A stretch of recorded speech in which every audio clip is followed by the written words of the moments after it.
So ఈరోజు concept వచ్చేసి ఈఓబి అనమాట. ఈఓబి అంటే ఎక్స్ప్లెనేషన్ ఆఫ్ బెనిఫిట్స్. సో ఈఓబి అనేది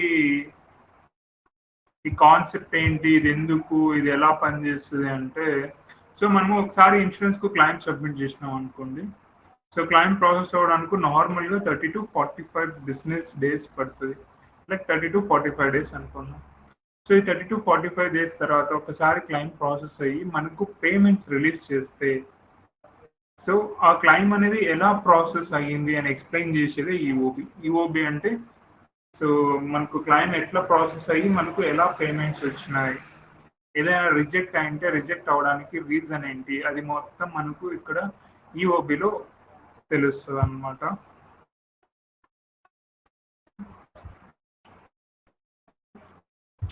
సో క్లియర్గా ఉందా, కనపడుతుందా? క్లియర్గా ఉంది బ్రో. సో ఒక చిన్న స్క్రీన్ షాట్ తీసుకోండి, యూజ్ అవుతుంది.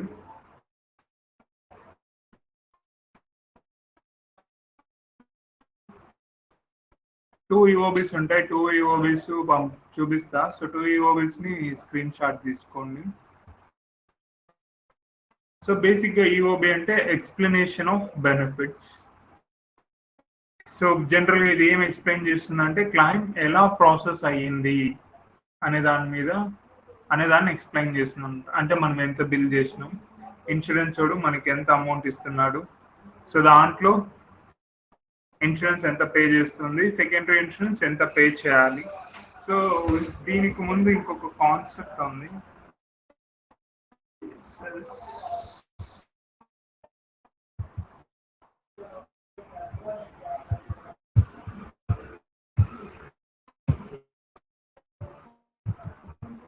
సో జనరల్గా మనకు బిల్లింగ్ అనేది ఏ రేషియోలో జరుగుతుంది?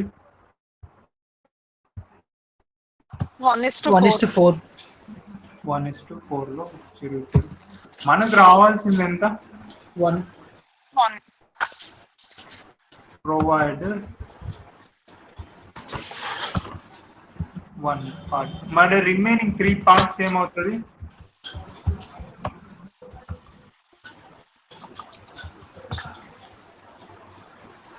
అది ఏంటండి?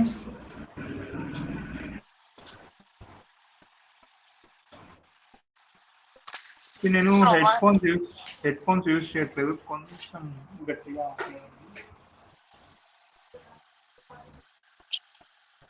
సో రిమైనింగ్ 3 పార్ట్స్ ఏమవుతుంది? సో మనము ప్రీవియస్ క్లాస్లో దీని గురించి ఎక్కువ మాట్లాడుకున్నాం.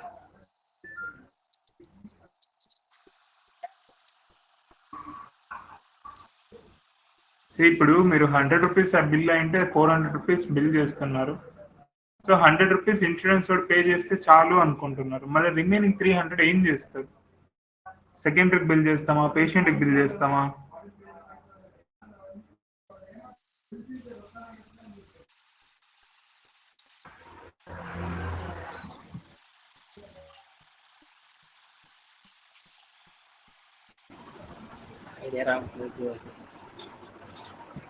ఏమవుతుంది రిమైనింగ్ 3 పార్ట్స్?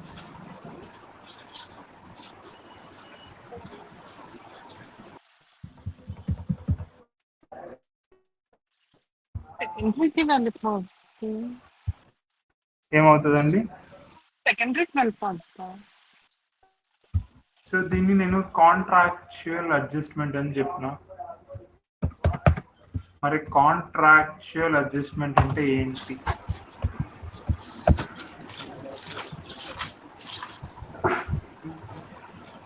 సో దీన్ని షార్ట్ కట్లు CO45 అని పిలుస్తుంది. Write off. Okay, then write off అంటే దాని మీనింగ్ ఏంటి? అది 300 పే చేయక్కర్లేదు, మిగిలిన 300 కట్ ఆఫ్. ఓకే, ఇప్పుడు 300 ఏమవుతుంది? అడ్జస్ట్మెంట్ అవుతుంది, రైట్ ఆఫ్ అవుతుంది. సో ఇప్పుడు మనం ఆ 300ని సెకండరీకి బిల్ చేయొచ్చా? చెయ్యం. పేషెంట్కి బిల్ చేయొచ్చా? చెయ్యం. సో ఈ రిమైనింగ్ 300 మనం అడిషనల్గా అనవసరంగా బిల్ చేస్తున్నది. 300 సో మనకి ఎంత కావాలి 100 రూపీస్. 100 రూపీస్ వచ్చేటప్పుడు ఆ రిమైనింగ్ 300 ఏం చేస్తామంటే ఒక్కసారి కంప్లీట్గా 100 రూపీస్ మనకు వచ్చిన తర్వాత ఆ రిమైనింగ్ 300ని రైట్ ఆఫ్ చేస్తాం. సో రైట్ ఆఫ్ అంటే కొట్టేయడం అంతే. సో ఇన్సూరెన్స్ కంపెనీ ఇక్కడ కొన్ని పదాలు ఉంటాయండి. బిఏ అంటే billed amount. So billed amount అంటే సో టోటల్ ఛార్జెస్ ని మనం బిల్డ్ అమౌంట్ అని చెప్పొచ్చు. ఓకేనా? ఓకే. అలోడ్ అమౌంట్,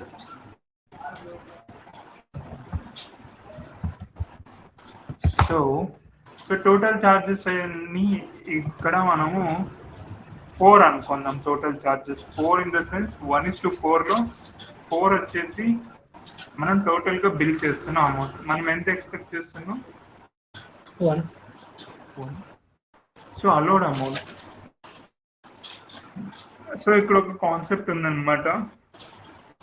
సో మీరు 400 రూపీస్ బిల్ చేస్తే ఇన్సూరెన్స్ ఎంత పే చేస్తుంది ఇక్కడ? 1.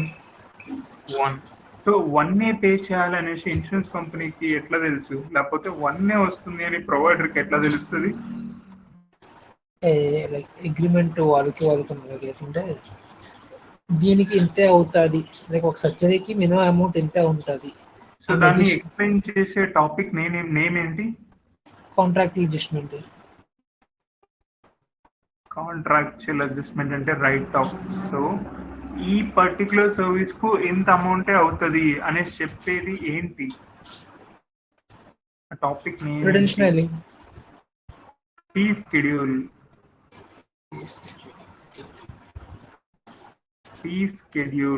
సో ఫీ షెడ్యూల్ ఏముంటది అంటే మనం ఏమేమి ట్రీట్మెంట్లు ఇస్తామో ఆ ట్రీట్మెంట్ ఒక లిస్ట్ ఉంటుంది. దాంతో పాటు ఒక్కో ట్రీట్మెంట్ కి వాళ్ళు ఎంతెంత పే చేస్తారో అంత అమౌంట్ కూడా ఉంటుంది. ఓకే. సో ఇప్పుడు అలోడ్ అమౌంట్ ఎంత అంటే ఇప్పుడు మనకు ఓన్లీ 1 పార్ట్. బ్రో నాకు డౌట్ ఏంటంటే లైక్ ఫీ షెడ్యూలింగ్ కి లైక్ సెపరేట్ డాక్యుమెంట్ ఏమైనా ఉంటుందా దాని రిలేటెడ్? ఏమైనా ఇంతే ఉంటుంది అని చెప్పేసి స్టాండర్డ్ రూల్ ఏమైనా దానికి?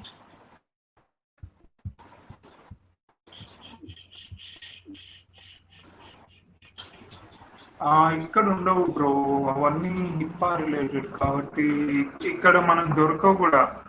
లైక్ నార్మల్ గా అడుగుతున్నాను, లైక్ ఇన్ఫర్మేషన్ పర్పస్ అడుగుతున్నాను. ఫర్ ఎగ్జాంపుల్ మీకు మనం సిపిటి కోడ్స్ మాట్లాడుకున్నాం కదా 99201. అవును. 201 ఇక్కడ యూస్ చేస్తుంది 202. సో 202 కు 10 minutes టైం డ్యూరేషన్.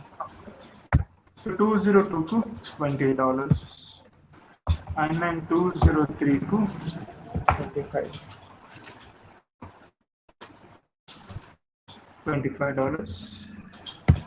సో ఇలా ప్రీ డిఫైన్ ఉంటుంది అనమాట. మరి ఇక్కడ ఏముంది అంటే సిపిటి కోడ్స్ లిస్ట్ ఉంది, అలాగే ఒక్కొక్క సిపిటి కోడ్ కు ఎంత అమౌంట్ ఇన్సూరెన్స్ కంపెనీ పే చేస్తుంది అనే డీటెయిల్ కూడా ఉంది. దాన్ని ఫీజ్ షెడ్యూల్ అని పిలుస్తారు. ఓకే. అంటే ఇది ఆల్రెడీ ప్రీ డిఫైన్ చార్జెస్ వల్ల మనకి చూపిస్తున్నారు కదా లైక్. బ్రో సో మనకు జనరల్ గా ఫీజ్ షెడ్యూల్స్ కు యాక్సెస్ ఉండదు. మన ఏమంటారు ఫీజ్ షెడ్యూల్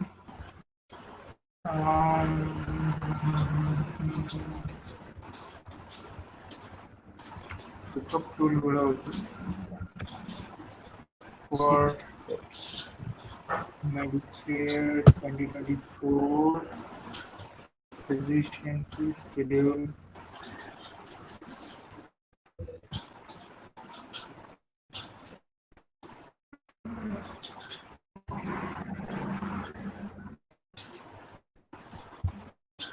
Actually అవి సర్వర్స్ ఉంటాయి బ్రో. ఓకే. సో ఇంటర్నల్ గా సెపరేట్ సాఫ్ట్వేర్స్ ఉంటాయి. సో ఆ సాఫ్ట్వేర్స్ తో మాత్రం మనం యాక్సెస్ చేయగలుగుతాం.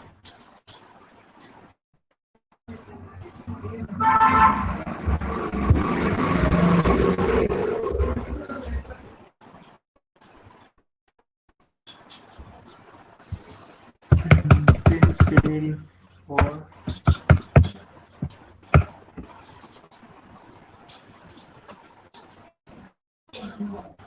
CPT codes.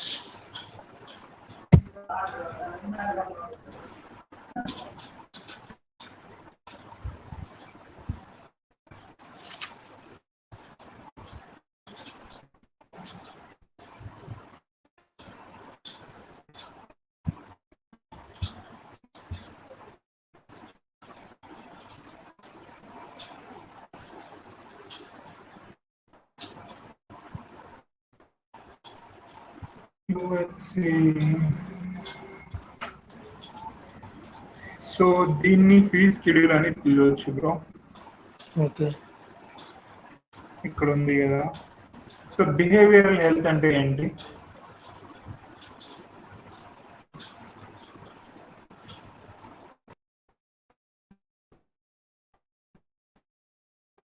సో దీని రిలేటెడ్ మనము పిహెచ్పి అనే కాన్సెప్ట్ కూడా ఒకటి చెప్పుకున్నాం బ్రో. మళ్ళీ చెప్పరా ఒకసారి బ్రో. ఏదో మళ్ళీ చెప్పరా ఒకసారి, లైక్ ఏదో అడిగారు ఇప్పుడు. అదే బిహేవియరల్ అంటే ఏంటి అనేసి. Like mentally ill person.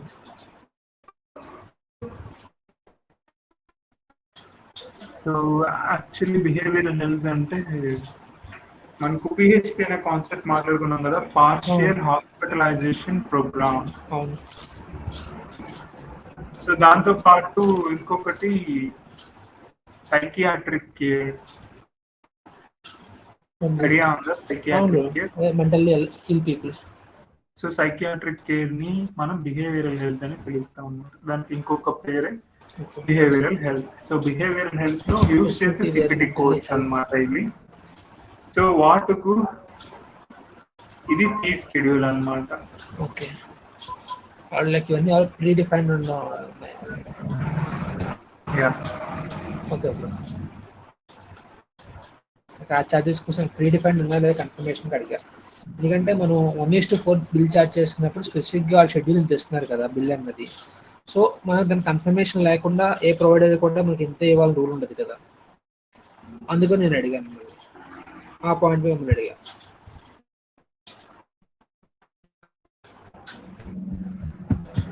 ఒక్క సెకండ్. సో యాక్చువల్లీ నా ఇయర్ ఫోన్స్ కనెక్ట్ అవ్వట్లేదు.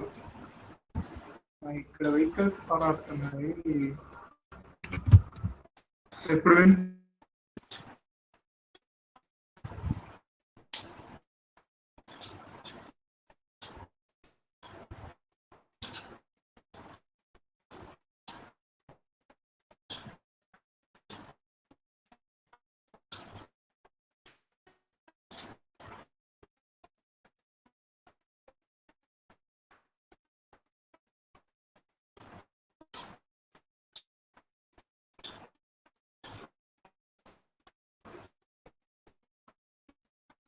స్పీకర్ చేంజ్ చేయండి బ్రో.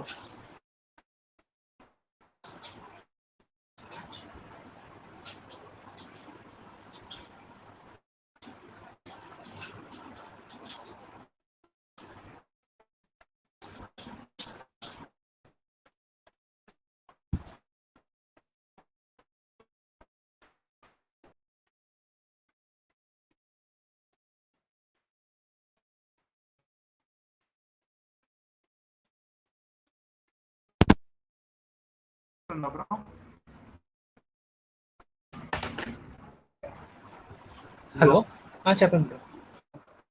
అది నా బ్లూటూత్ కనెక్ట్ అవ్వట్లేదు, ఇయర్ ఫోన్స్ కనెక్ట్ అవ్వట్లేదు. సో జస్ట్ కొంచెం గట్టిగా మాట్లాడండి బ్రో. ఏం మాట్లాడినా కొంచెం గట్టిగా మాట్లాడండి. ఓకే. ఏదో క్వశ్చన్ అడిగినారు ఇందాక. ఏదో క్వశ్చన్ కాదు, లైక్ ఏంటంటే ప్రీ డిఫైన్డ్ ఛార్జెస్ ఏమైనా ఉంటాయా లేకపోతే ఏంటని అడిగాను. So okay. సో ఈ పర్టికులర్ సిపిటి కోడ్ ఉంది కదా 9 సిరీస్. సో మనం ఏం మాట్లాడుకున్నాం, 9 సిరీస్ తో ఏ సిపిటి కోడ్ ఉన్నా కూడా అది కన్సల్టేషన్ కోడ్ అని చెప్పుకున్నాం. ఐడియా ఉందా? EMM code. సో ఇదేంటి? సైకోథెరపీ.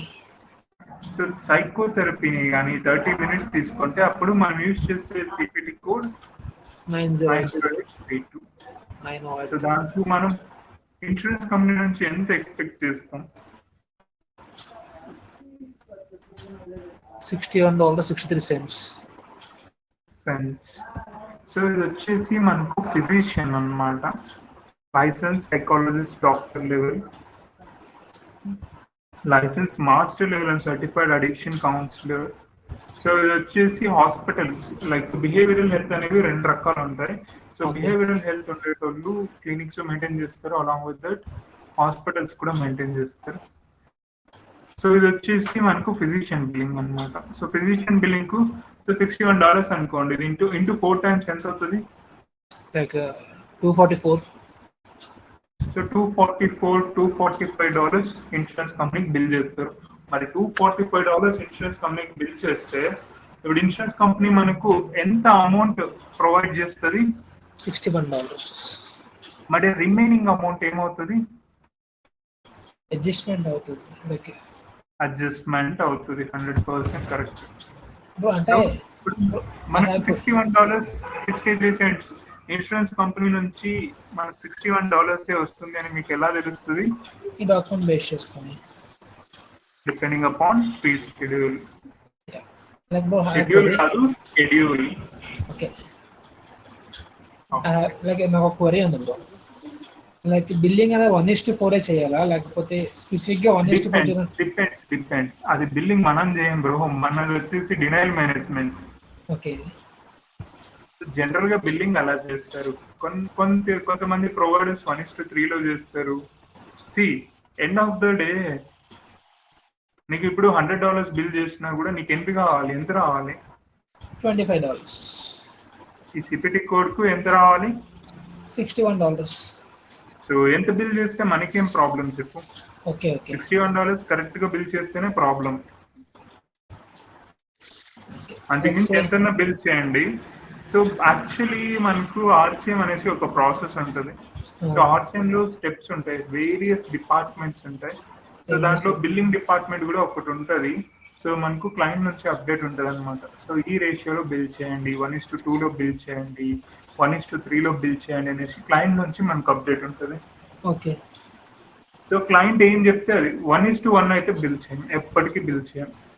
అదొకటి బాగా గుర్తుపెట్టుకోండి. ఇప్పుడు మనకు $61.63 ఇన్సూరెన్స్ నుంచి రావాలనుకోండి, $61.63 బిల్ చేయండి. ఓకే, సో మినిమం అన్న 1:2 అన్న బిల్ చేస్తాం. Okay, and more over billing అనేది ప్రాక్టీస్ అన్నమాట. లైక్ మోర్ ఓవర్ బిల్లింగ్ అనేది మనం చేయం కదా. మంది ఏఆర్ డినైల్ మేనేజ్మెంట్ అంటే ఇన్సూరెన్స్ కంపెనీ ఇప్పుడు నీకు క్లైమ్ సబ్మిట్ చేస్తే క్లైమ్ పే చేయకుండా డినై చేస్తుంది, రిజెక్ట్ చేస్తుంది క్లైమ్ ని. సో ఆ రిజెక్ట్ ఒక రీజన్ ఏంటో అనుకునేసి దాని మీద వర్క్ చేయాలి. అది మన వర్క్ అనమాట. Okay, like if any claim reject అయితే దాని రిక్వైర్మెంట్ డాక్యుమెంట్స్ అన్ని ఆ ఫిజిషియన్ బిల్లింగ్స్ మాట్లాడుకుని క్లినిక్ తో చేంజ్ డిస్కషన్ తీసుకుని డాక్యుమెంట్స్. నేను ఇంకా ఒక 20% ఏమో చెప్పింటా అంతే. ఓకే ఓకే బ్రదర్, కంటిన్యూ అవుతాం. క్వశ్చన్స్ అడ్వాన్స్ గా ఉన్నాయి.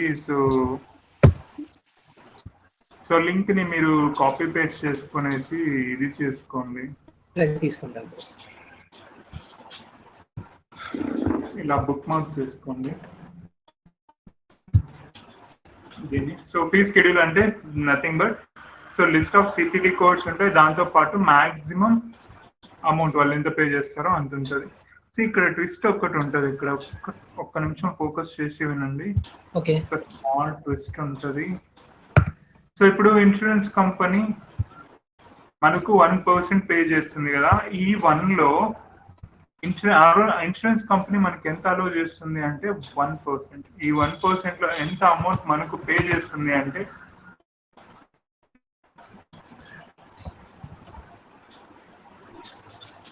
$80. ఓకేనా? ఓకే, సో ఇప్పుడు మీరు ఇన్సూరెన్స్ కంపెనీకు ఫర్ ఎగ్జాంపుల్ 1:4 బిల్ చేసినారు, $250 రౌండ్ ఫిగర్ అనుకున్నాం.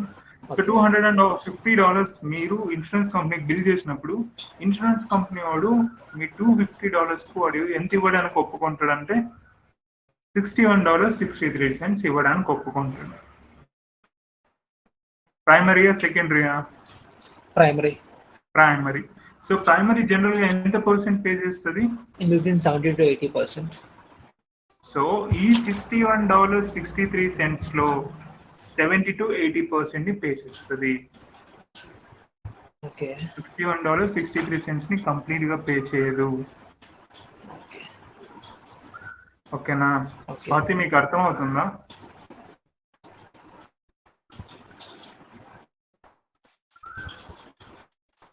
హలో, యా మీకు అర్థమవుతుందా? అర్థమైంది.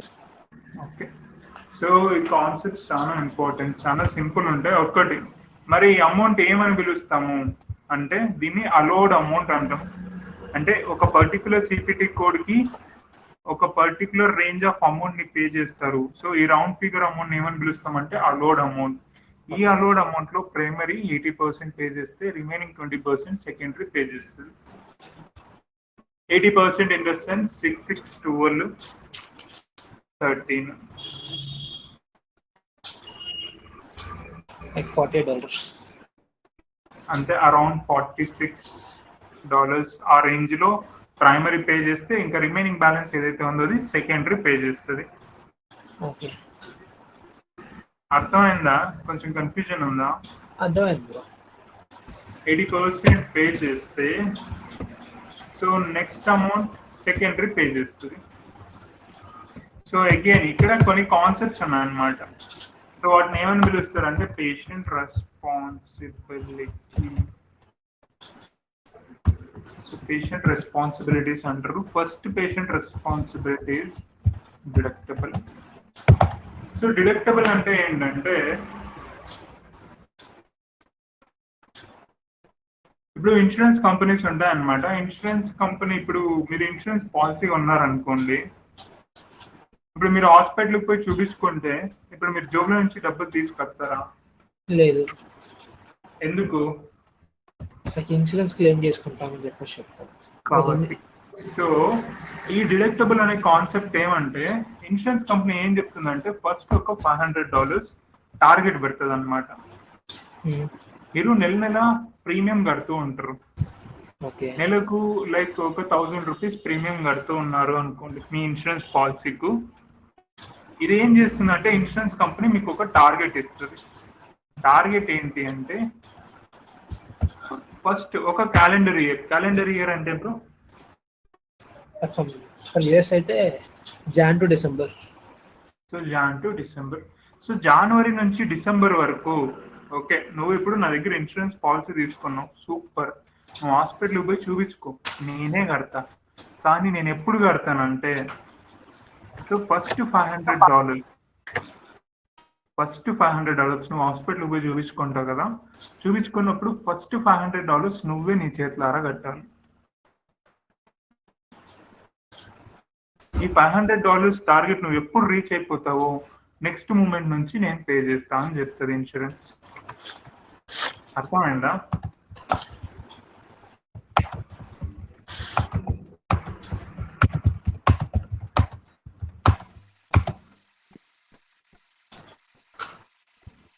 లైక్ అయితే $500 అన్నది ఫస్ట్ $500 క్లయింట్ పే చేసుకుంటారు కదా. కరెక్ట్. సో ఒక్కసారి ఆ $500 పేషెంట్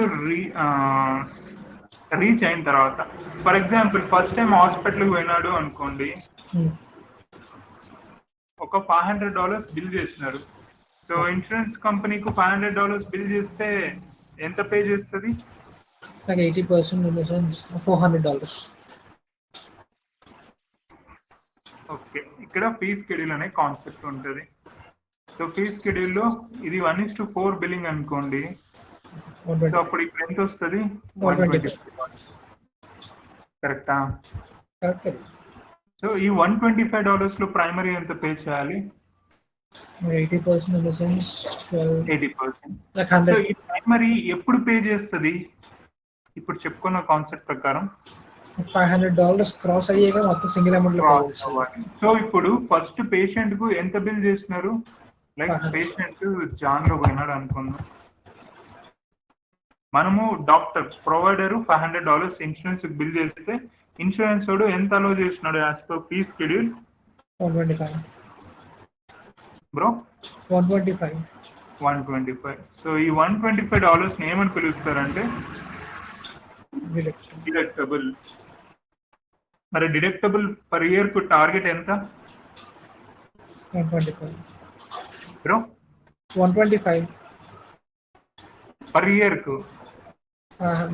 సో అక్కడ నాకు చిన్న డౌట్ ఉంది. నాకు ఏంటంటే సపోజ్ $500 హాస్పిటల్ బిల్లింగ్ అయితే కనుక బ్రో ఇంకొంచెం గట్టిగా మాట్లాడండి బ్రో.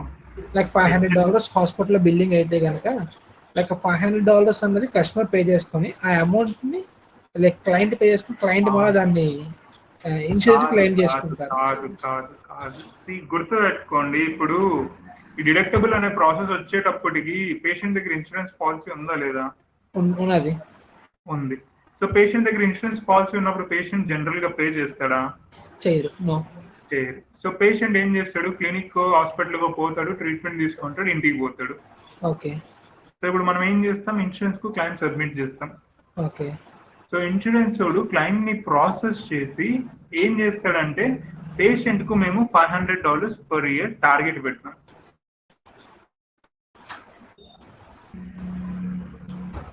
అర్థం కాలేదా?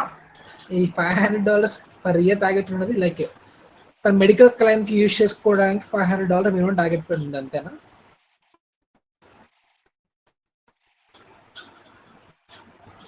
ఓకే, ఫర్ ఎగ్జాంపుల్ నేను BCBS insurance policy, insurance company. ఇప్పుడు నువ్వు నా దగ్గర ఒక పాలసీ కొన్నావు. ఓకే. నెల నెల నువ్వు పాలసీకి ఎంత కడుతున్నావు? Some X amount like $100 suppose. $100 pay చేస్తున్నావు. సో ఇప్పుడు నువ్వు హాస్పిటల్కి పోయి చూపించుకుంటే నువ్వు నీ దగ్గర ఆల్రెడీ నా BCBS ఇన్సూరెన్స్ పాలసీ ఉంది కదా, మరి నువ్వు నీ చేతులారా డబ్బులు కట్టాలా? కట్టవు. కానీ సో ఇప్పుడు నేను నీకు రూల్ ఏం పెడతానంటే, నువ్వు $100 పాలసీ కానీ తీసుకున్నట్టయితే సో నేను ఫస్ట్ ఒక టార్గెట్ ఇస్తా $500. సో ఈ డిడక్టబుల్ అనేది దేనికి ఉంటుందంటే బ్రో, ఫర్ ఎగ్జాంపుల్ మనకు తెలుసు హెల్త్ ఇన్సూరెన్స్ కవరేజ్ అనేది ఎలా ఉంటుంది, 5 lakh 10 lakh ఐడియా ఉందా? కవరేజ్ అయితే అంత కవరేజ్ ఉంటుంది, అది బియాండ్ అవ్వదు. ఒక పర్టికులర్ రేంజ్ ఉంటుంది, like 10 lakhs health insurance policy. ఇప్పుడు అన్ని చూస్తే LICలో 1 crore ఇట్లా వచ్చినాయి. సో ఇప్పుడు మీరు నా దగ్గర $100 per month కడుతున్నారు. సో మీరు $100 per month కడుతుంటే ఇది లిమిట్లెస్ పాలసీ. ఓకే. లిమిట్లెస్ అంటే 10 lakhs 15 lakhs 20 lakhs ఇట్లా టార్గెట్ ఉండదు. ఓకే. రేపు పొద్దున్నే కొన్ని కోట్లలో బిల్ చేయనివ్వండి, ఇన్సూరెన్స్ కంపెనీ 80% పే చేస్తుంది. ఓకే. సో ఇక్కడ లిమిట్ ఉందా మీ హెల్త్ ఇన్సూరెన్స్ పాలసీకి? నో. సో ఇప్పుడు డిడక్టబుల్ అనే కాన్సెప్ట్ ఎందుకు ఉంది అంటే, ఓకే సో నేను నీకు ఒక లిమిట్లెస్ పాలసీని ఇస్తున్నా, దానికి నువ్వు ప్రీమియం కూడా పే చేస్తున్నావు. కానీ ఈ లిమిట్లెస్ పాలసీని యాక్టివేట్ చేసుకోవాలి. యాక్టివ్ ఎప్పుడు అవుతుంది అంటే, సో నేను నీకు ఒక టార్గెట్ ఇస్తాను. సో నేను నీకేం చెప్తున్నానంటే, ఓకే ప్రసాద్, సో ఫస్ట్ నువ్వు జనవరి నుంచి డిసెంబర్ లోపల నేను ఒక $500 లిమిట్ పెట్టు. సో దాన్ని ఏమని పిలుస్తారంటే డిడక్టబుల్. సో ఈ $500 ని నువ్వు హాస్పిటల్కి పోతావు కదా, సో ఈ క్యాలెండర్ ఇయర్ లోపల లైక్ జనవరి టు డిసెంబర్ లోపల నువ్వు ఇన్సూరెన్స్ నువ్వు ఏమంటారు, నువ్వు హాస్పిటల్కో లేదా క్లినిక్కో పోయి చూపించుకున్నప్పుడు ఎంతన్నా బిల్ కానీ ఒక్కసారి నువ్వు $500 రీచ్ అయిన తర్వాత ఎన్ని కోట్లన్నా బిల్ కానీ నేను పే చేస్తాను. అర్థమవుతుందా బ్రో? అర్థమైంది. ఓకే. ఎన్ని కోట్లన్నా కానీ నేను పే చేస్తా. యాజ్ BCBS ప్రైమరీగా నేను ఎంత పే చేస్తా, ఇప్పుడు 1 crore బిల్ అయింది అనుకోండి, 80 lakhs. 80 lakhs, remaining 20 secondary pay చేస్తుంది. సెకండరీ పే చేస్తుంది. సో ఇక్కడ ఇంకొక బాగా మీరు అబ్జర్వ్ చేయాల్సింది ఏంటంటే, సో డిడక్టబుల్ అంటే ఏంటి అంటే ఇది ఒక ఫిక్స్డ్ అమౌంట్. ఈ ఫిక్స్డ్ అమౌంట్ ని ఎవరు ఫిక్స్ చేస్తున్నారు అంటే ఇన్సూరెన్స్ కంపెనీ, నేను BCBS. ఓకే. సో ఈ ఫిక్స్డ్ అమౌంట్ ఎలా ఉంటుంది అంటే per year. So per year కు ఇది ఒక టార్గెట్ అన్నమాట.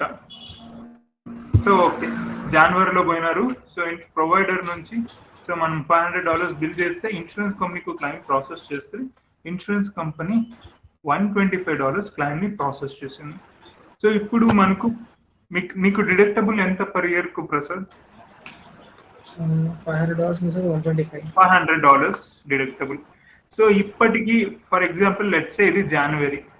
సో ఇప్పటికి నువ్వు ఎంత డిడక్టబుల్ అమౌంట్ రీచ్ అయినావు? జనవరిలో ఒకసారి హాస్పిటల్ క్లినిక్ పోయి వచ్చినావు. సో యాజ్ పర్ నౌ ఎంత డిడక్టబుల్ అమౌంట్ రీచ్ అయినావు? 125 సపోజ్. రిమైనింగ్ ఎంత? 375. సో ఈ $375 నువ్వు పే చేసే అంతవరకు నీ చేతుల ఓకే. ఇప్పుడు ప్రైమరీ ఇన్సూరెన్స్ గా నేను పే చేస్తానా? నో. అర్థమైంది. పే చేయను. ఇప్పుడు అర్థమైంది bro. Like in the sense for the first $500 ఎంత అయితే అవుతుందో ట్రీట్మెంట్ అన్నది, ఆ ట్రీట్మెంట్ మొత్తం కూడా లైక్ క్లయింటే పే చేసుకోవాలి. ఫ్రమ్ నెక్స్ట్ నుంచి ఎంత అయితే అంత మొత్తం ఇన్సూరెన్స్ పాలసీ పే చేస్తారు. ఓకే. సో ఇప్పుడు ప్రైమరీ పే చేస్తుందా? నో. ఓకే. నీ దగ్గర ఇంకొక పాలసీ కూడా ఉంది. లెట్స్ సే సెకండ్ పాలసీ వచ్చేసి UHC, United health care. So ఇప్పుడు యూహెచ్సి వచ్చేసి నీకు సెకండరీ. ఓకేనా? ఓకే. ఈ కాన్సెప్ట్ బాగా క్లారిటీగా వినండి. సో సెకండరీ వచ్చేసి యూహెచ్సి. యాక్చువల్లీ మీకు ఏదైనా కొంచెం డిస్టర్బింగ్ గా ఉంటే, సో ఇది వీడియో రికార్డింగ్ ఉంది. సో నేను యూట్యూబ్లో పెట్టింటా, లింక్ షేర్ చేస్తా రేపు. సో మీరు కావాలంటే మల్టిపుల్ టైమ్స్ చూసుకోండి. ఓకే. జనరల్గా ఎప్పుడు ఈ $125 నువ్వే పే చేయాలా? ఎస్, నేనే పే చేయాలి. నీ దగ్గర ఇప్పుడు సెకండరీ ఇన్సూరెన్స్ ఉంది, ఇప్పుడు కూడా నువ్వే పే చేయాలా? పే చేయాలి బ్రో. పే చేయాలి బ్రో. చేయరా? మరి ఎట్లా $125 ఏమో ఎట్లా అవుతుంది? ప్రొవైడర్కి ఎట్లా వస్తుంది? లైక్ పేషెంట్ పే చేయాలి కదా. ఓకే. ఇప్పుడు నువ్వే పేషెంట్, నేను డిసిబిఎస్. ఓకే. సో నాకు ప్రొవైడర్, నువ్వు ఏదో ఒక క్లినిక్ పోయినా వాడు నాకు ₹500 బిల్ క్లైమ్ సబ్మిట్ చేసినాడు. నేను క్లైమ్ మొత్తం ప్రాసెస్ చేసి 1:4 లో ఉన్నదాన్ని 1కు కుదిర్చి $125 ఓకే అలో చేసిన. ఓకే.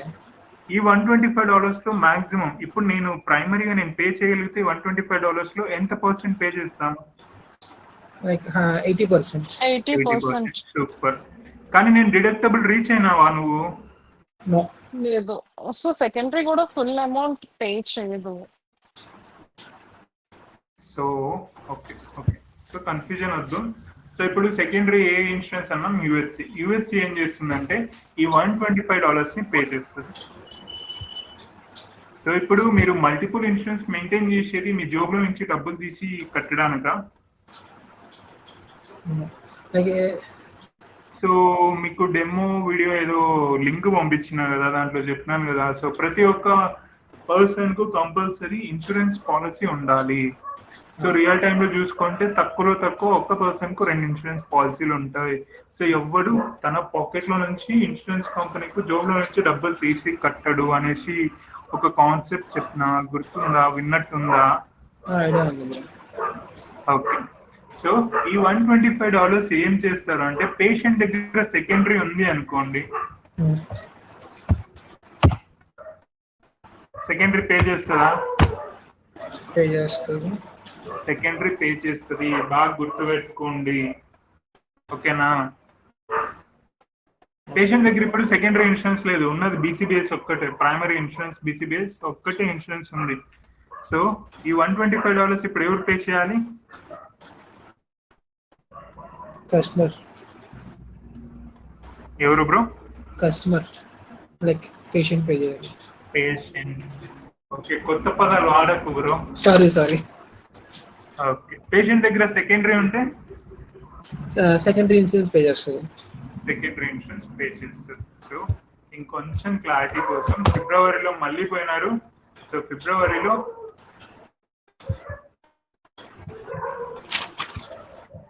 కంట్రోల్ సి, ఫిబ్రవరిలో మళ్ళీ పోయినారు, మళ్ళీ $500, మళ్ళీ 125.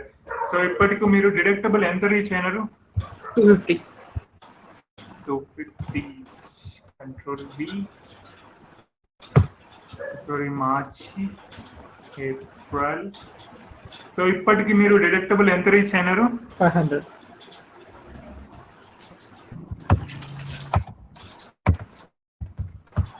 So you reach $500. ఈ $500 ఏమని పిలవాలి? Deductible amount. డిడక్టబుల్ అని పిలిచాలి. In the month of April లో మీరు కంప్లీట్ గా వాళ్ళ డిడక్టబుల్ టార్గెట్ ఏదైతే ఇచ్చినారో $500, సో దాన్ని ఏప్రిల్లో రీచ్ అయినారు. ఓకే. ఏప్రిల్ తర్వాత మేనా? ఇప్పుడు ఎవరు పే చేస్తారు? ప్రైమరీ ఇన్సూరెన్స్ ఎంత పే చేస్తుంది? $125. సో $125 డిడక్టబుల్ అంటే ఇప్పుడు ఒప్పుకుంటారా మీరు డిడక్టబుల్ ఎందుకు అవుతుంది? బ్రో? డిడక్టబుల్ అవ్వదు కదా. మీరు ఎలా చెప్తున్నారు డిడక్టబుల్ అవ్వదు అనేసి? లైక్ వాళ్ళు ఇచ్చిన కండిషన్ సాటిస్ఫై అయిపోయింది కదా, లైక్ $6 అమౌంట్ అన్నది క్లియర్ అయిపోయింది కదా, నెక్స్ట్ నుంచి ఎంత అయితే ఉందో వాళ్ళే పే చేస్తారని చెప్పారు. మనకు ఇలానే ఒక సినారియో వస్తుంది అనమాట. సో వాడు ఏం చేస్తాడంటే, సో అమౌంట్ ని ప్రాసెస్ చేసి ఇన్సూరెన్స్ కంపెనీ వాడు డిడక్టబుల్ అనేస్తాడు. కొన్నిసార్లు ఏమవుతుందంటే చెక్ చేసుకుంటే పేషెంట్ ఆల్రెడీ డిడక్టబుల్ రీచ్ అయిపోయి ఉంటాడు. ఓకే, అయినా కూడా వీళ్ళు పొరపాటున ఇంకోసారి డిడక్టబుల్ కింద ప్రాసెస్ చేసి ఉంటారు. మరి ఇప్పుడు ప్రాసెస్ చేసినది కరెక్టా? రాంగ్. సో అప్పుడు ఇన్సూరెన్స్ కు కాల్ చేసి, సో ఇప్పుడు ఇన్సూరెన్స్ ఎంత పే చేయాలి? 125 పే చేయాలి. ప్రైమరీ ఎంత పే చేయాలి? 80% బై ప్రైమరీ, 20% by secondary. ఓకేనా? యా. సో ఇప్పుడు $500 కు $125 కు డిఫరెన్స్ ఎంత? Like $375. Remaining balance $375 even.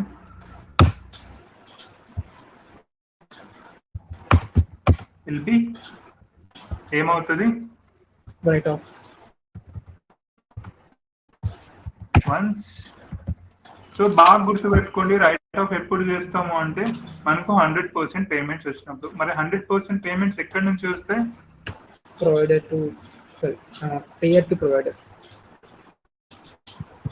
Single provider నుంచి 100% పేమెంట్స్ వస్తాయా? నో. సో గుర్తుపెట్టుకోండి, బాగా గుర్తుపెట్టుకోండి. సో 80% ప్రైమరీ పే చేసిన తర్వాత 20% సెకండరీ పే చేసిన తర్వాత మనకు 100% పేమెంట్స్ వచ్చినట్టు. సో ఎప్పుడైతే 100% పేమెంట్ వస్తుందో, లైక్ $125 ఎప్పుడైతే మనకు కంప్లీట్ గా వస్తుందో అప్పుడు మాత్రమే ఈ $375 ని రైట్ ఆఫ్ చేస్తాం. ఓకేనా? ఓకే. సో బిఫోర్ దట్ మనం రైట్ ఆఫ్ చేయమన్నమాట. పేమెంట్స్ వచ్చిన తర్వాతనే రైట్ ఆఫ్ చేస్తాం. సో ఈ డిడక్టబుల్ కాన్సెప్ట్ లో ఏమైనా డౌట్స్ ఉన్నాయా? గుర్తుపెట్టుకోండి, డిడక్టబుల్ అంటే ఇది ఒక లిమిట్లెస్ ప్యాకేజ్ అని చెప్పొచ్చు, లిమిట్లెస్ ఇన్సూరెన్స్ కవరేజ్ అని చెప్పొచ్చు. సో దీనికి కవరేజ్ అనేది లిమిట్ ఉండదు. సో ఎన్ని కోట్లన్నా కానీ పే చేస్తారు. ఎప్పుడు పే చేస్తారు అంటే ఫస్ట్ పేషెంట్ ఇది ఏదైతే ఉందో దీన్ని సాటిస్ఫై చేసిన తర్వాత. ఓకేనా? ఓకే.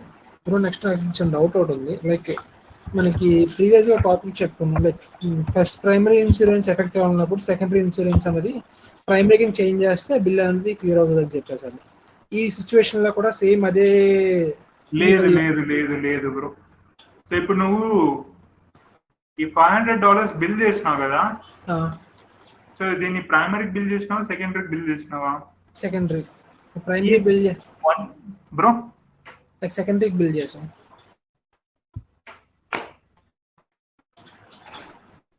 హలో,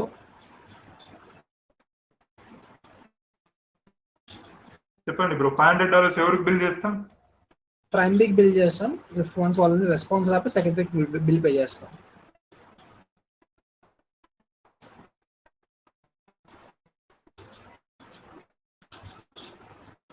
స్వాతి ఆగు బ్రో, నువ్వు మాట్లాడే మాటలు రావట్లేదు. స్వాతి ఉన్నారా? ఉన్నాను, చెప్పండి. సో ఈ $500 ఎవరికి బిల్ చేస్తాం? 500 లిమిట్ రీచ్ అయిపోయాక మనం ప్రైమరీకే బిల్ చేస్తాము. లిమిట్ రీచ్ కాకముందు సెకండరీకి. అయ్యా అయ్యా అయ్యా. గుర్తు పెట్టుకోండి, పేషెంట్ దగ్గర పేషెంట్ కంప్లీట్ గా 500 పే చేస్తాడు. అది మరి ఎందుకు మీరు అన్నారు కదా, లైక్ ఎవ్రీ మంత్ 125 అన్నప్పుడు మనం సెకండరీకి బిల్ చేస్తుంటాము అని. నార్మల్ గా అయితే పేషెంట్ నుంచి అమౌంట్ వెళ్తుంటది. 500 లిమిట్ రీచ్ అయ్యాక ప్రైమరీకి వెళ్తుంది. గుర్తుపెట్టుకోండి. సో ఓకే, ఇప్పుడు ప్రొవైడర్ ఎంత బిల్ చేస్తున్నాడు? $500. మరి $500 కి $125 డిడక్టబుల్ కిందకి పోతుంది అని ఎవరు చెప్తున్నారు? అంటే లైక్ $125 లేదు. ఓకే, ఒక రన్నింగ్ నోట్స్ మెయింటైన్ చేయండి. 100% రన్నింగ్ నోట్స్ మెయింటైన్ చేయండి. పేషెంట్ దగ్గర ఒక్క ఇన్సూరెన్స్ ఉన్నా 10 ఇన్సూరెన్స్లు ఉన్నా ఫస్ట్ బిల్ చేసేది ప్రైమరీకి. సో ఈ ప్రైమరీ ఇన్సూరెన్స్ వచ్చి ఇప్పుడు మీ దగ్గర 2 ఇన్సూరెన్స్ పాలసీస్ ఉన్నాయి మనం చెప్పుకున్నాం. ఒకటి BCBS, ఇంకొకటి US. సో BCBS వచ్చేసి మీరు నెల $100 పర్ మంత్ కడుతున్నారు. USCకి వచ్చేసి ఆల్మోస్ట్ ఒక $40 పర్ మంత్ కడుతున్నారు. మరి ఇప్పుడు మీకు $100 కట్టే ఇన్సూరెన్స్ పాలసీ ఎక్కువ కవర్ చేస్తుందా? $40 పర్ మంత్ కట్టే ఇన్సూరెన్స్ పాలసీ ఎక్కువ కవర్ చేస్తుందా? $100 కట్టే ఇన్సూరెన్స్. మరి ఇప్పుడు మీరు $100 ని ప్రైమరీగా పెట్టుకుంటారా? $40 పే చేసే ఇన్సూరెన్స్ కంపెనీ ప్రైమరీగా పెట్టుకుంటారా? $100 పే చేసి ప్రైమరీగా పెట్టుకుంటాము. సో మరి బిల్ చేసేటప్పుడు మీరు ఫస్ట్ ప్రైమరీకి బిల్ చేస్తారా, సెకండరీకి బిల్ చేస్తారా? ప్రైమరీకి బిల్ చేస్తాము. ప్రైమరీకి బిల్ చేస్తాం. సో ఇప్పుడు ఈ రూల్ పెట్టినది primary insurance, secondary insurance? Primary insurance. So ఇప్పుడు మనం ఈ $500 ఎవరికి బిల్ చేస్తున్నాం? ప్రైమరీ. సో ప్రైమరీ ఇన్సూరెన్స్ కు మనం బిల్ చేసినప్పుడు ప్రైమరీ ఏం చేస్తుందంటే క్లైమ్ ని ప్రాసెస్ చేసి $125 ని డిడక్టబుల్ కిందకు వదిలేస్తుంది అనమాట. అంటే ఇందులో ఇది 1:4 అయితే 1% ఎంత? 1/125. సో ఈ 125 పే చేయాలని ఏది చెప్తుంది అంటే fee schedule. Primary insurance BCBS insurance యొక్క ఫీ షెడ్యూల్ $125 పే చేయాలని చెప్తుంది. ఈ యాక్చువల్లీ $125 మనకు ప్రైమరీ ఇన్సూరెన్స్ పే చేయాలి, కానీ ప్రైమరీ ఇన్సూరెన్స్ ఒక రూల్ పెట్టింది. ఏం రూల్ పెట్టింది? ఈ $500 ఏదైతే ఉందో అది నువ్వు వన్స్ రీచ్ అయ్యేంత వరకు నేను ₹1 కూడా పే చేయను. ఈ $500 నువ్వు రీచ్ అవ్వు ఒక క్యాలెండర్ ఇయర్లో, దాని తర్వాత ఎన్ని కోట్లు అన్నా కానీ నేను పే చేస్తాను అని చెప్పింది. సో $500 రీచ్ అయినామంటే రీచ్ కాలేదు. మరి ఈ $500 ఎవరు పే చేయాలి అంటే జనరల్గా అయితే పేషెంటే పే చేయాలి. కానీ పేషెంట్ ఏం చేస్తున్నాడు? $40కి ఇంకొక హెల్త్ ఇన్సూరెన్స్ పాలసీని మెయింటైన్ చేస్తున్నాడు. మరి పేషెంట్ దగ్గర 2 హెల్త్ ఇన్సూరెన్స్ పాలసీస్ ఉన్నప్పుడు పేషెంట్ ఈ $125 తన జోబులో నుంచి తీసి పే చేస్తాడా? పే చేయడు. సో అప్పుడు ఏం చేస్తుంది అంటే ఈ $40తో మీరు UHC ఇన్సూరెన్స్ పాలసీ ఉన్నారు కదా, ఆ UHC ఇన్సూరెన్స్ పాలసీనే మనకు పే చేస్తుంది. పేషెంట్ అనేటోడు జోబులో నుంచి ₹1 అంత ఈజీగా ప్రొవైడర్ పే చేయడు. మాక్సిమం ఇన్సూరెన్స్ కంపెనీస్ నుంచే పే చేస్తాయి. లైక్ చిన్న క్లారిటీ కావాలి. లైక్ BCBS సపోజ్ ఫస్ట్ అన్నది $500 లిమిట్ ని పెట్టింది. ఆ లిమిట్ క్రాస్ అయితే కానీ మనకి నెక్స్ట్ లైక్ బిల్లింగ్ క్లెయిమ్ అవుదని చెప్పారు. మన ఫస్ట్ ప్రైమరీ ఇన్సూరెన్స్ కి బిల్ క్లెయిమ్ పెట్టినప్పుడు అది ఆ రూల్ సాటిస్ఫై అయ్యి ఆటోమేటిక్గా సెకండరీ ఇన్సూరెన్స్ మూవ్ చేస్తారు, లేకపోతే ఏంటది?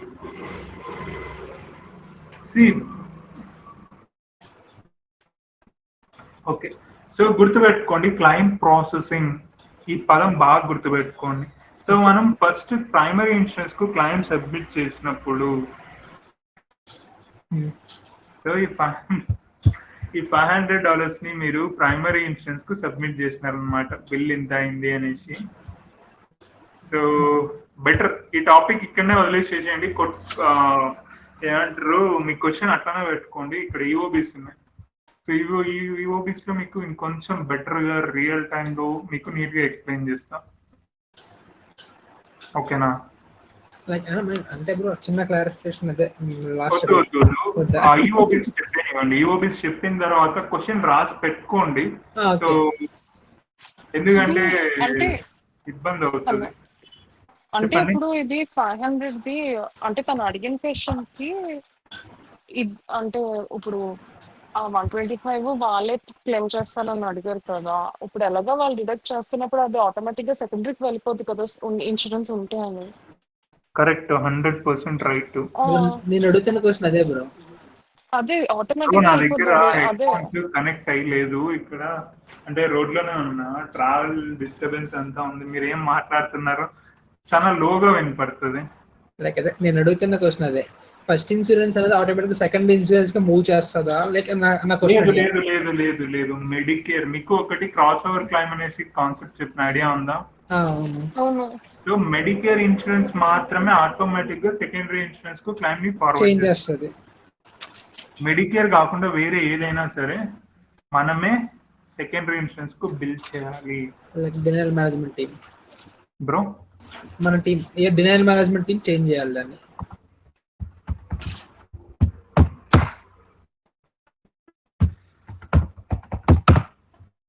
నువ్వు అడిగే క్వశ్చన్లు అన్ని యాడున్నాయి తెలుసా? నెక్స్ట్ 2 క్లాసులు చెప్పే టాపిక్స్ లో ఉన్నాయి. లేదు బ్రో, లైక్ నేను అడిగింది ఏంటంటే లైక్ ఇప్పుడు చేంజ్ అవుతుంది, మనమే చేంజ్ చేయాలన్నారు కదా, లైక్ మేనేజ్మెంట్ టీమ్ చేంజ్ చేస్తారు కదా అని అడుగు.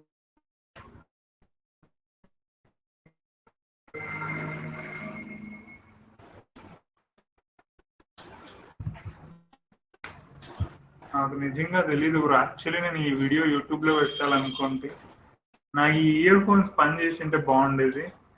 చెప్పండి బ్రో ఏంటి? అదే ప్రైమరీ నుంచి సెకండరీ మూవ్ చేసేది లైక్ మేనేజ్మెంట్ టీమ్ చేంజ్ చేస్తుందా అని అడుగుతున్నా. బిల్లింగ్ టీమ్, బిల్లింగ్ అనేది సెపరేట్ గా ఒక టీం ఉంటుంది. ఓకే, మీకు ఇదంతా అర్థం కావాలి. ఏ టీం ఏం పని చేస్తుంది అంటే ఆర్సీఎం అనే ఒక లైఫ్ సైకిల్ ఉంటుంది. మాక్సిమం నేను మీకు రేపే మొత్తం అయిపోతుంది. సో రేపు జస్ట్ క్లైమ్ ఫామ్ ఏంటో చూపించేసి క్లైమ్ ఫామ్ తర్వాత ఆర్సీఎం లైఫ్ సైకిల్ చెప్తాం. ఓకే, సో మీకు ఆర్సీఎం లైఫ్ సైకిల్ చెప్పినప్పుడు మీకు క్లారిటీ వస్తుంది. ఓకే, ఫస్ట్ ఈ డిపార్ట్మెంట్ ఉంటుంది, ఈ డిపార్ట్మెంట్ ఈ వర్క్ చేస్తుంది. ఆర్సీఎం లైఫ్ సైకిల్లో లాస్ట్ స్టేజే మంది. Okay, last stage. So billing అనేది దానికి పైన ఉంటుంది, 3-4 స్టెప్స్ పైన ఉంటుంది. ఓకే.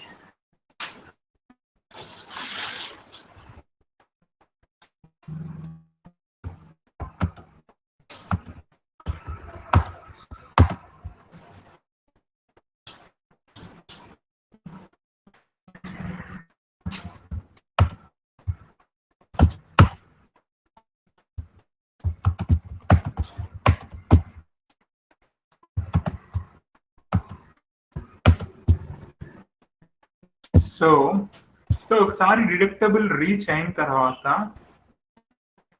ఇక్కడ బాగా చూడండి sentence. Once reach the deductible then insurance is going to start.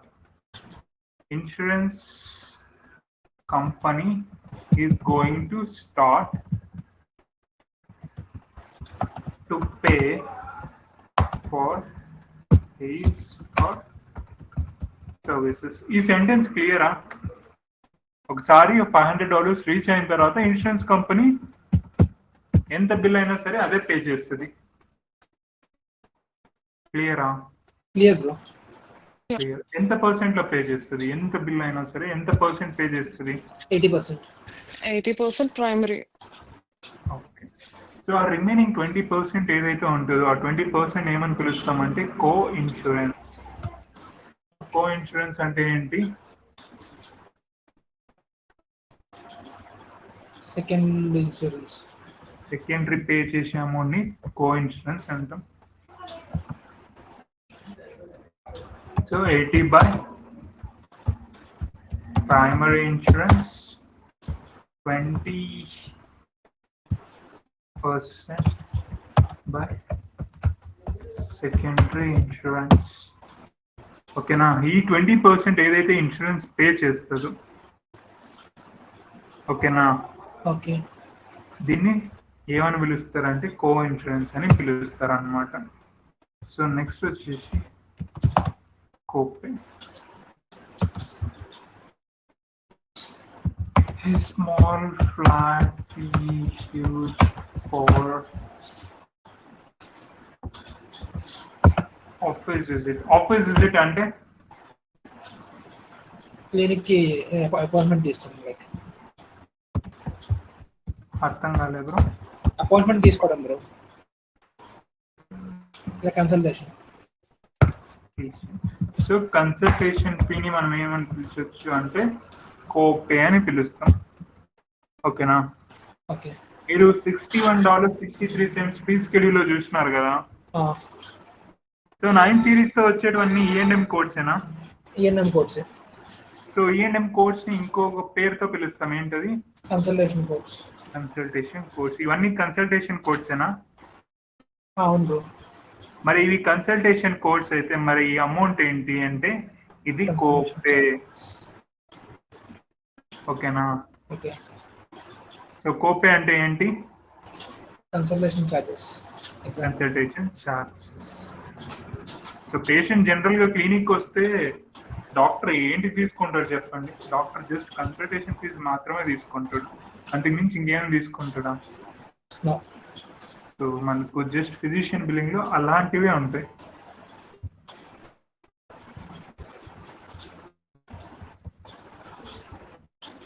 Next వచ్చేసి out of pocket.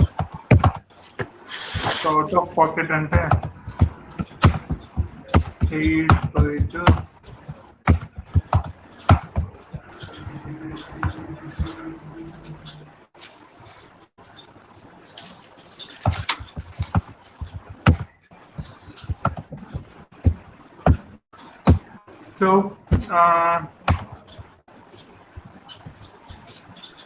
So out of pocket అంటే ఏంటంటే, సో పేషెంట్ ఏమన్నా జోబులో నుంచి తీసి డబ్బులు కట్టాల్సిన పరిస్థితిలో ఉంటే దాన్ని అవుట్ ఆఫ్ పాకెట్ అంటాం.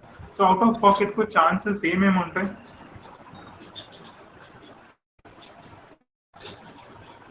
లైక్ ఇప్పుడు చెప్పారు కదా, లైక్ 500 లిమిట్ లోపల. సూపర్. సో ఆ 500 ఏమని పిలుస్తాం?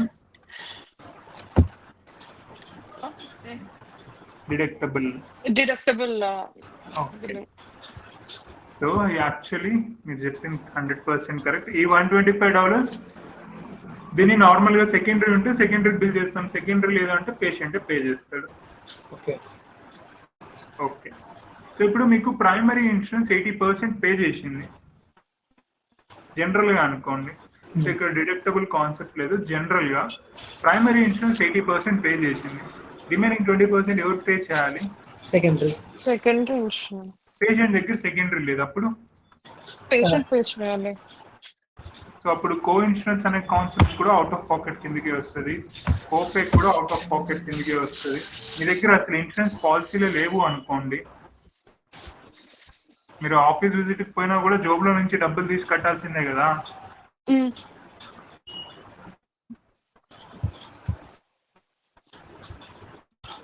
సో వీటికి షార్ట్ కట్స్ ఉన్నాయి. సో డిడక్టబుల్ ని PR1 అంటారు. Control C, control V.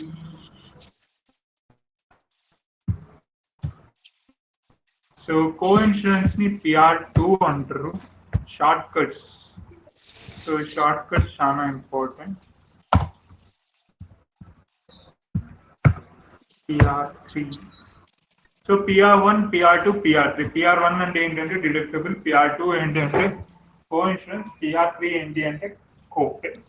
So కోపే అంటే కన్సల్టేషన్ ఫీజ్, కో ఇన్సూరెన్స్ అంటే రిమైనింగ్ సెకండరీ ఇన్సూరెన్స్ కట్టే 20%. డిడక్టబుల్ ఏంటి అంటే నాకు ఒకటి చెప్పండి, ప్రతి ఇన్సూరెన్స్ కంపెనీ కూడా డిడక్టబుల్ ని మెయింటైన్ చేస్తుందా? మెయింటైన్ చేస్తుంది. లేదండి. సో ఈ డిడక్టబుల్ అనేది ఇప్పుడు మీరు జనరల్ గా అయితే అన్లిమిటెడ్ ప్యాకేజ్ ఉన్న ఇన్సూరెన్స్ కొనాలి అనుకోండి, ప్రీమియం ఎక్కువ ఉంటుందా తక్కువ ఉంటుందా? ఎక్కువ ఉంటుంది. ఎక్కువ ఉంటుంది. సో ఇప్పుడు 100 మెంబర్స్ ఉన్నారు అనుకోండి, 100 మెంబర్స్ అంత ప్రీమియం ఎక్కువ ఉన్న పాలసీని కన్సిడర్ చేస్తారా? చేయరు. సో ఎవరు కన్సిడర్ చేయొచ్చు అంత హెవీ ప్రీమియం ఎక్కువ ఉన్నది అని?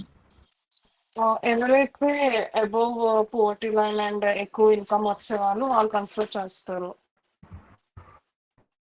సరే ఎవరండి? అబోవ్ పోవర్టీ లైన్ అండ్ ఎక్కువగా ఇన్కమ్ వచ్చే వాళ్ళు చేస్తారు.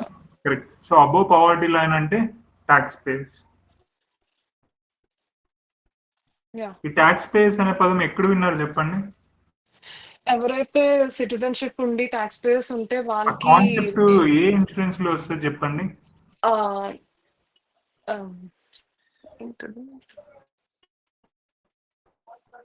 సో ఆ ఇన్సూరెన్స్ Medicaid. మాత్రమే Medicaid concept insurance.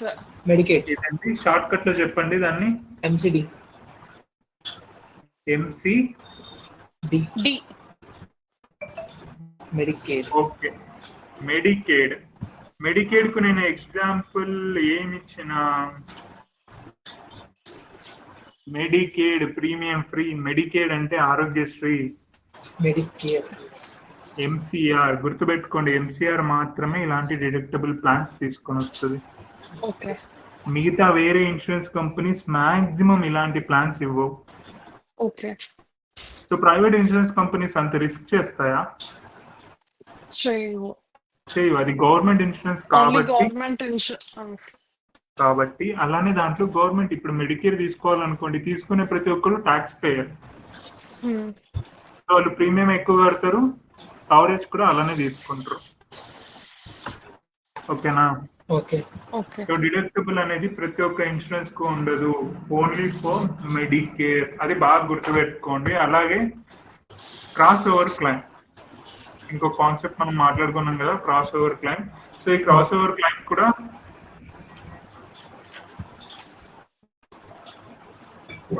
Just Medicare మాత్రమే చేస్తుంది. క్రాస్ ఓవర్ క్లైమ్ అంటే ఏంటో ఒకసారి సెంటెన్స్ చదవండి, అర్థమవుతుంది. సో క్రాస్ ఓవర్ క్లైమ్ అనేది మెడికేర్ మాత్రమే చేస్తుంది. సో ఇప్పుడు 80% ఇది ఎవరు పే చేస్తారండి? 80% ప్రైమరీ. మరి రిమైనింగ్ 20% ని మనం ఏమని పిలుస్తాం? Like secondary. దానికి ఒక పేరు ఉంది కదా, రిమైనింగ్ 20%. కో ఇన్సూరెన్స్. కో ఇన్సూరెన్స్ కు షార్ట్ కట్ ఏంటి? PR2. PR2. సో PR2 ఎంత పే చేస్తుంది? 20,000. సో అలౌడ్ అమౌంట్ అంటే ఏంటి? ఎంత బిల్ చేయాలి? హౌ మచ్ లైక్ బిల్లుకు బిల్ అమౌంట్ అనేసి ఒక పదం ఉంది. సారీ, లైక్ ప్రొవైడర్ కి ఎంత వస్తుంది అన్నది, like how much they are getting for the provider. Okay. సి అలౌడ్ అమౌంట్ అనే ఇంతే అలో చేయాలి, ఈ పర్టికులర్ ట్రీట్మెంట్ కు ఇంత అమౌంట్ అలో చేయాలి అనేసి ఎలా డిసైడ్ చేస్తుంది insurance company? Like they have government decide చేస్తుంది అది. Like they have separate codes and everything. ఎవరు డిసైడ్ చేస్తారు? గవర్నమెంట్. స్వాతి, ఎవరు డిసైడ్ చేస్తారండి? ఒకసారి మళ్ళీ చెప్పరా, నాకు చిన్నగా బ్రేక్ అవుతుంది అక్కడ. సో ఈ అలౌడ్ అమౌంట్, ఫర్ ఎగ్జాంపుల్ మీరు $500 బిల్ చేస్తే ఇన్సూరెన్స్ కంపెనీ మీకు $125 పే చేస్తుంది. ఈ $125 పే చేయాలి అనేసి వాళ్ళు ఎలా తెలుసుకుంటారు? ఇన్సూరెన్స్ కంపెనీ దేన్ని బేస్ చేసుకొని $125 పే చేయాలి అని చెప్తారు? బిల్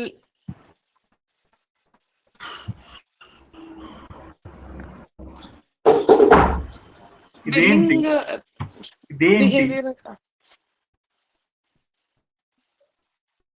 సెకండ్ లైన్ లో ఏముంది?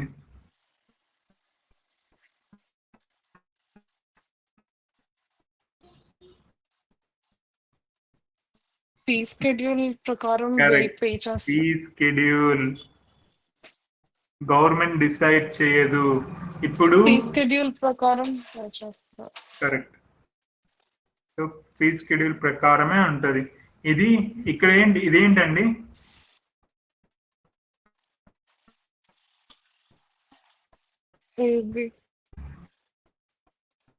స్టార్టింగ్ 3 letters ఏంటి?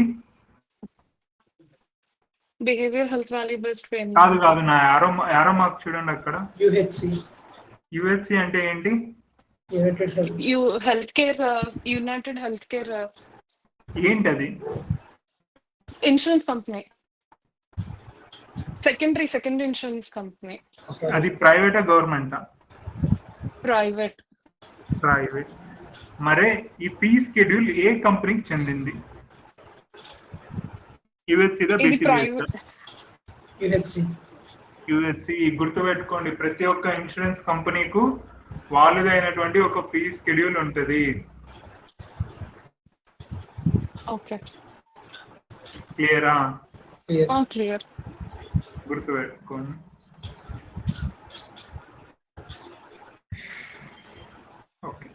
సో ఇప్పుడు అలోడ్ అమౌంట్ అంటే ఏంటి?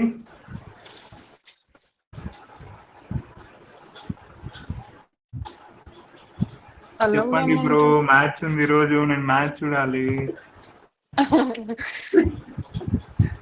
లైక్ ఎంత అనేది బిల్ పే చేయాలన్నది కన్ఫర్మేషన్ ఉంటుంది according to the fee schedule. Fee schedule ఒక్కటే నేను చెప్తున్నా, ఆ టర్మినాలజీస్ ఏమున్నాయో అవి మీరు నేర్చుకోలేదు అంటే ఇంటర్లింక్ సబ్జెక్ట్ అనేది ఇంటర్లింక్ అవుతుంది. ఆ టర్మినాలజీస్ మీరు రివైండ్ చేయలేదు అంటే లిటరలీ చెప్తున్నా, సినారియోస్ అనేసి మనకు ఒక కాన్సెప్ట్ ఉంటుంది. మన వర్క్ వచ్చేసి సినారియోస్. మరి ఇవన్నీ ఎందుకు అంటే జస్ట్ జనరల్ నాలెడ్జ్ కోసం అంతే. సో ఇవన్నీ రియల్ టైంలో వస్తాయి అనుకోండి. ఓకే, సో ఈ కాన్సెప్ట్స్ అయితే క్లియర్ కదా?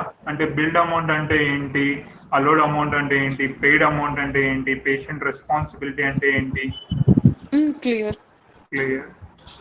ఓకే, సో బాగా గుర్తు. ఇది మీరు స్క్రీన్ షాట్ తీసుకున్నారా? తీసుకున్నాను. ఇది ఫస్ట్ స్క్రీన్ షాట్ తీసుకున్నాను. రెండు అన్నారు కదా, ఫస్ట్ డే. సో ఇక్కడ ఏంటండి ఇదేంటి? Medicare B. మెడికేర్ ఏంటి? బి అంటే ఏంటి? Part B insurance type. Part B అంటే ఏంటి? ఎన్ని పార్ట్స్ ఉన్నాయి మెడికేర్ లో? 4 పార్ట్స్. ఓకే, మరి పార్ట్ బి ఏంటి? ఓన్లీ హాస్పిటల్లో ట్రీట్మెంట్ రేటెడ్ మాత్రమే పే చేస్తుంది.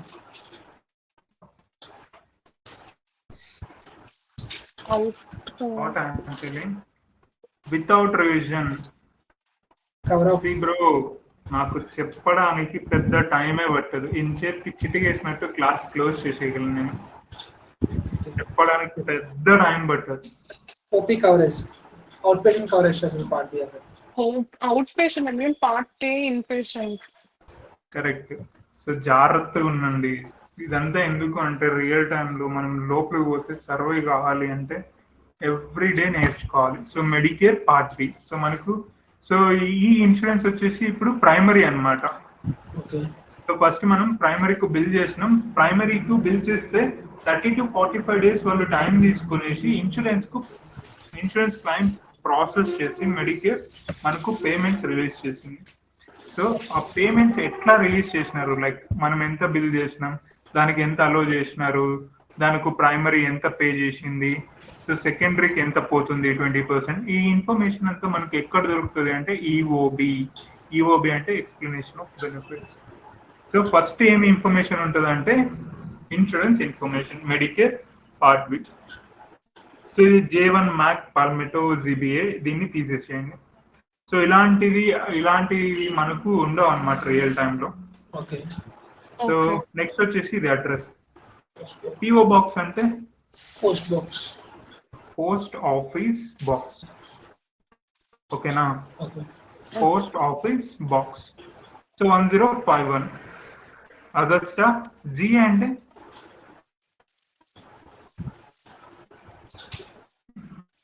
స్టేట్ కోడ్ అని చెప్పిన బ్రో. స్టేట్ కోడ్ బ్రో, అదే ఏ స్టేట్ ది అంటున్నా. జార్జియా. Super, Georgia.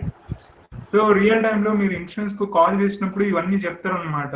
సో మనము కొన్నిసార్లు అడ్రస్ ఇప్పించుకోవాల్సి ఉంటుంది. సో అప్పుడు వాళ్ళు చెప్తారు PO box 1051 Agusta Georgia 30903. So ఇదేంటి 30903-1051 ఏంటిది? Zip code. జిప్ కోడ్ లో 9 ఎన్ని క్యారెక్టర్స్ ఉంటాయి? 5-4. సో ఇందులో ఎన్ని క్యారెక్టర్స్ వరకు important? First 5. So remaining 4 characters లేవు అంటే జరుగుతుంది పని. పోస్ట్ ఆఫీస్ బాక్స్ నెంబర్ అంటే అది రెండు సేమ్ అవుతుంది. సో ఇది నెక్స్ట్ వచ్చేసి ఇది మన యొక్క ఫ్రమ్ అడ్రస్. ఇది టు, ఇది ఫ్రమ్. సో ఇదేంటి అంటే మన క్లినిక్ యొక్క నేమ్. మన క్లినిక్ యొక్క నేమ్ ఏంటి? Oncology world medicine. మన క్లినిక్ ఎక్కడ ఉంది అంటే 49 893567 మీకు ఇంకొకటి లూప్ హోల్ చెప్తున్నా ఎప్పుడే కానీ ఇప్పుడు 4999 అనేసి 3 9లు ఉన్నాయనుకోండి. సో దాన్ని మనం ఎప్పుడు 999 అని పిలుచుకుంటుంది. ఇక్కడ నుంచి చూడండి 8811 8811 ఒక పాటన కూడా అనకూడదు. 8811 అన్నావా అయిపోయింది. నీ మీద ఎంత అనుమానం పడుతుందంటే అంత అనుమానం. సో దాన్ని ఎలా పిలిచాలి అంటే 8811 బాగా గుర్తుపెట్టుకోండి. So 893567 left street Reno Nevada 89511. So ఇది వచ్చేసి ఎవరి అడ్రస్? Clinic address. అక్కడ ఎల్ అంటే లెఫ్ట్ స్ట్రీట్ అని తీసుకోవాలా? ఎల్ అంటే left bro. Okay.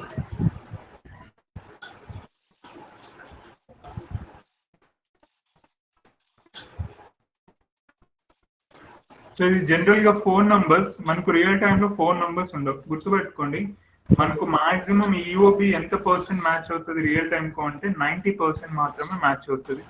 Remaining 10% difference ఉంటుంది. రిమైనింగ్ 10% ఎక్కడ డిఫరెన్స్ ఉంటుంది అంటే ఈ ఏరియాలో మాత్రమే డిఫరెన్స్ ఉంటుంది. ఇక్కడ నుంచి మాక్సిమం సేమ్ ఉంటుంది. సో ఇది వచ్చేసి రెండరింగ్ ప్రొవైడర్. రెండరింగ్ ప్రొవైడర్ అంటే ఎవరైతే ట్రీట్మెంట్ ఇస్తున్నారో అతని నేమ్ ఏంటి? Emmett manning.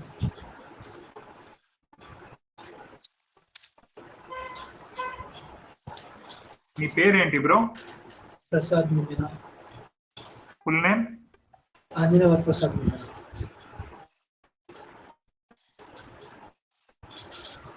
ఏ ప్రసాద్ బ్రో? ఎం. సో ఇప్పుడు నేను ప్రసాద్ ఏ అంట. ఇప్పుడు నువ్వు ఏ ప్రసాద్ అని పిలిచాలి అనేసి ఏమైనా రూల్ ఉందా బ్రో? లేదు బ్రో. లైక్ ఈ యూఎస్ లో ఉన్నది నేమింగ్ ఫార్మాట్ ఉంది bro. First name last name. బాగా గుర్తుపెట్టుకోండి, నేమింగ్ ఫార్మాట్ ని మనం మర్చిపోకూడదు. ఎమ్మెట్ మ్యానింగ్ కాదు, Manning Emmett. First name. Okay. So మనం ఎప్పుడైనా సరే ఏ ప్రొవైడర్ యొక్క నేమ్ అయినా సరే డైరెక్ట్ గా మన ఇండియన్ నేమింగ్ ఫార్మాట్ లో ఎప్పుడు పిలవకూడదు. బాగా గుర్తుపెట్టుకోండి, ఓకేనా? ఓకే. సో ఇది సర్వ్ డేట్. సర్వ్ డేట్ అంటే డేట్ ఆఫ్ సర్వీస్. ఓకే. ఇది date of service. Date of service అంటే లైక్ క్లినిక్ పేషెంట్ ఏ రోజు అయితే వెళ్ళి ట్రీట్మెంట్ తీసుకుంటారో అది. డేట్ ఏంటి? April 14th, ఫస్ట్ మంత్ తర్వాత డే. కరెక్ట్. April 14th 2010 అనకూడదు. April 14th of OF of 2010. April 14th of 2010. Okay. So next వచ్చేసి POS. POS అంటే ఏంటి? Point of service. Place of service. Place of service 11 ఏంటి? Clinic. క్లినికా?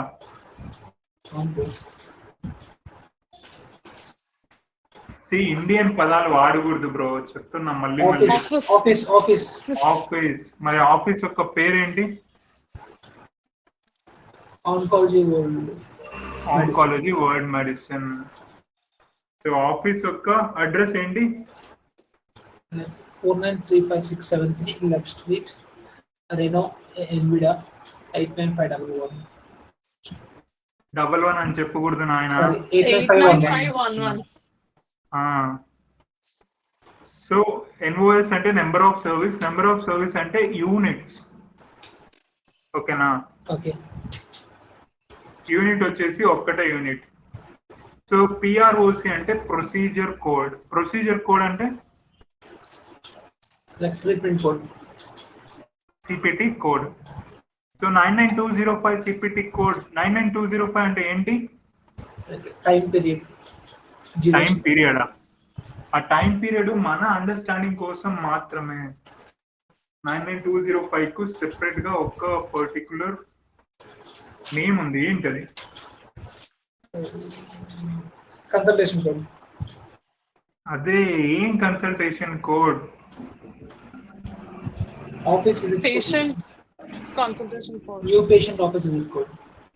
New patient office visit code. Simple, మీకు idea ఉంది, okay, తెలుస్తుంది. But clarity ఉండాలి, 100% మాట్లాడగలగాలి. నేను చెప్పినాను కదా, చెప్పిందే కదా ఇక్కడ మళ్ళీ చెప్పమంటుంది. రివైజ్ చేయండి, ఇబ్బంది పడతారు. అంతా అయిపోయిన తర్వాత చూసుకుంటాను అంటే అంతా అయిపోయిన తర్వాత మళ్ళీ మొదటికే వస్తుంది. సో మాడిఫైయర్ యొక్క మీనింగ్ ఏంటి?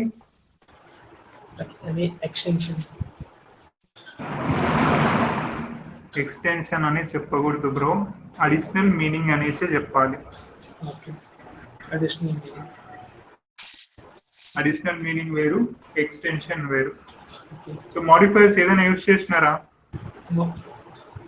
ఓకే. సో బిల్డ్ అంటే ఏమైండొచ్చు?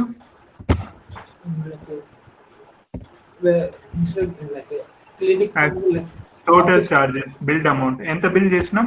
$431. $431 ఈవెన్. ఓకే. మీరు $431 ఈవెన్ బిల్ చేస్తే ఇన్సూరెన్స్ కంపెనీ ఎంత ఇవ్వడానికి ఒప్పుకుంటుంది?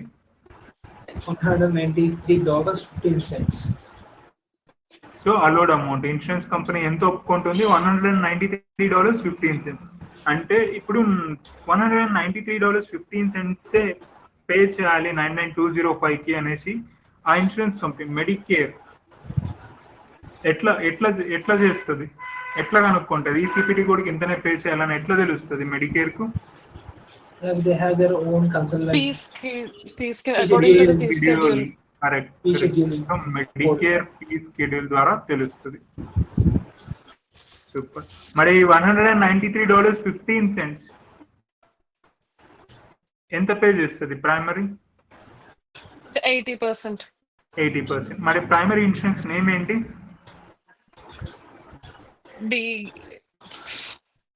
బి ముందు ఏముంది? మెడికేర్ వచ్చేసి ప్రైమరీ ఇన్సూరెన్స్. 80% ఎంత? ఇది ప్రొవైడర్ పెయిడ్. గుర్తుపెట్టుకోండి, పిఆర్ఓవి అంటే ప్రొవైడర్, పీడి అంటే పెయిడ్. ప్రొవైడర్ పెయిడ్ ఎంత? ఇది $154.52. ఇది వచ్చేసి 80% ఆఫ్ ద పేమెంట్. ఓకేనా? ఓకే. మరి $193 లో 80% $154 అయితే రిమైనింగ్ 20% ఎవరు పే చేయాలి? కో ఇన్సూరెన్స్ ఎంత? $38.63. 20%, $38.63. మరి ఈ $38.63 ఎవరు పే చేస్తారు? కో ఇన్సూరెన్స్. ఓకే. ఆ కో ఇన్సూరెన్స్ ఎవరు పే? Secondary insurance. పేషెంట్ దగ్గర సెకండరీ లేదు అనుకోండి, పేషెంట్ పే చేయాలి. Out of pocket. సూపర్ అండి. ఓకే. సో ఇప్పుడు అలోడ్ అమౌంట్ లో 100% మనకు వచ్చేసిందా? ఇప్పుడు $193 లో 80-20 వచ్చేసింది. ఇప్పుడు $431 మనం బిల్ చేస్తే ఇంత మాత్రమే అలో చేస్తున్నారు. మరి ఈ రెండింటికి మధ్యలో డిఫరెన్స్ అమౌంట్ ఉంది కదా, అడ్జస్ట్మెంట్. సో దాన్ని కాంట్రాక్చువల్ అడ్జస్ట్మెంట్. ఆ కాంట్రాక్చువల్ అడ్జస్ట్మెంట్ యొక్క ఫిగర్ ఇది. సో 431 - 193 ఇంత వస్తుంది అనమాట. సో కాంట్రాక్చువల్ అడ్జస్ట్మెంట్ ని షార్ట్ కట్ లో ఏమని రాస్తారు అంటే CO45. CO అంటే contractual obligation. So CO45. So CO45 అంటే గుర్తుపెట్టుకోండి, రైట్ ఆఫ్ లేదా కాంట్రాక్చువల్ అడ్జస్ట్మెంట్. ఓకేనా? ఓకే. సో ఇప్పుడు చెప్పండి, టోటల్ ఎంత బిల్ చేసినాం? $431 ఈవెన్. $431 ఈవెన్. సో దాంట్లో ఇన్సూరెన్స్ కంపెనీ ఎంత అలో చేసింది? $193.15. ఏ ఇన్సూరెన్స్ కంపెనీ అలో చేసింది? Medicare B. సో దాంట్లో మెడికేర్ బి ఎంత పే చేస్తుంది, ఎంత కో ఇన్సూరెన్స్ కింద కొలుస్తుంది? 80% ఎంత? $154.52 paid by Medicare. The rest paid ఇప్పుడు by co the insurance amount కింద సెకండరీ ఇన్సూరెన్స్ లేదు అంటే ఎవరు పే చేయాలి? like customer, like Patient. patient has to pay the patient. Pay. So the difference between build amount and allowed amount ఏమవుతుంది? Contract to Insurance. adjustment. Contractual obligation. 45. Adjustment contractual adjustment. So contractual adjustment కు short cut ఏంటి? CO 45. CO 45. So ఇక్కడ ACCT అని వచ్చి ఒకటి ఉంది కదా. Yeah. So ACCT అంటే పేషెంట్ అకౌంట్ నంబర్. ఓకేనా? Okay. So patient account number అంటే నేను ఆల్రెడీ చెప్పిన ఐడియా ఉందా? సో పేషెంట్ అకౌంట్ నంబర్ ఏం స్పెసిఫై చేస్తుందంటే పర్టికులర్ డేట్ ఆఫ్ సర్వీస్ లో గుర్తుపెట్టుకోండి, పర్టికులర్ డేట్ ఆఫ్ సర్వీస్ లో పేషెంట్ కు ఏ ట్రీట్మెంట్ ఇచ్చినా, ఎంత బిల్ చేసినా, ఇన్సూరెన్స్ నుంచి ఏమైనా పేమెంట్స్ వచ్చినాయా లేదా, సో ఇలా ట్రాక్ చేయడానికి మనకు అకౌంట్ నంబర్ యూజ్ అవుతుంది. పేషెంట్ అకౌంట్ నంబర్ ఐడియా ఉందా? Patient account number particular date of service ని ట్రాక్ చేయడానికి యూజ్ అవుతుంది. Medical record number previous date of service ని చెక్ చేయడానికి యూజ్ అవుతుంది అని చెప్పిన. ఇన్నట్టే ఉందా ఎక్కడైనా? ఓకే. ICN అంటే ఇంటర్నల్ కంట్రోల్ నంబర్. ఏంటది? ఇది క్లైమ్ నంబర్. ఓకేనా? Okay. సో ఇది క్లైమ్ నంబర్. మరి ASGY ఏంటి బ్రో? సో ఇది ASGY అనేది మనకి రియల్ టైమ్ లో ఉండదు. GRP, RC అమౌంట్ ఇవి కూడా రియల్ టైమ్ లో ఉండవు. సో ఇక్కడ ఏమని ఉంటుంది అంటే అడ్జస్ట్మెంట్ అమౌంట్ అనేసి ఉంటుంది రియల్ టైమ్ లో. సో ఇవేంటి అంటే రీజన్ కోడ్ అంటాం. సో రీజన్ కోడ్ గురించి మాట్లాడుకుందాం. సో నెక్స్ట్ వచ్చేసి ఈ కో ఇన్సూరెన్స్ కింద ఎంత అమౌంట్ ఉంది? $38.63. సో $38.63 ఏమవుతుంది అంటే ఇక్కడ ఉంది చూడండి, సెంటెన్స్ ఏంటి? Claim information forwarded to Blue Cross Blue Shield. మరి ఇప్పుడు బ్లూ క్రాస్ బ్లూ షీల్డ్ ఏంటి? The co-insurance, like secondary insurance. Secondary insurance name blue cross blue shield. మరి primary insurance name Medicare. Medicare part B. Okay. So ఇప్పుడు ఏం జరుగుతుంది అంటే ఇక్కడ primary insurance Medicare ఉంది కాబట్టి క్లైమ్ ఇన్ఫర్మేషన్ ఆటోమేటిక్ గా సెకండరీ ఇన్సూరెన్స్ కు ఫార్వర్డ్ అవుతుంది. ఇక్కడ ప్రైమరీ ఇన్సూరెన్స్ మెడికేర్ కాకుండా వేరే ఏ ఇన్సూరెన్స్ ఉన్నా క్లైమ్ ఇన్ఫర్మేషన్ ఇలా ఫార్వర్డ్ అవుతుందా? అవ్వదు. అవుతుందా? అవ్వదు. సో ఇలా మెడికేర్ ప్రైమరీ ఉండి క్లైమ్ ఇన్ఫర్మేషన్ సెకండరీకు ఫార్వర్డ్ అయ్యే కాన్సెప్ట్ పేరేంటి?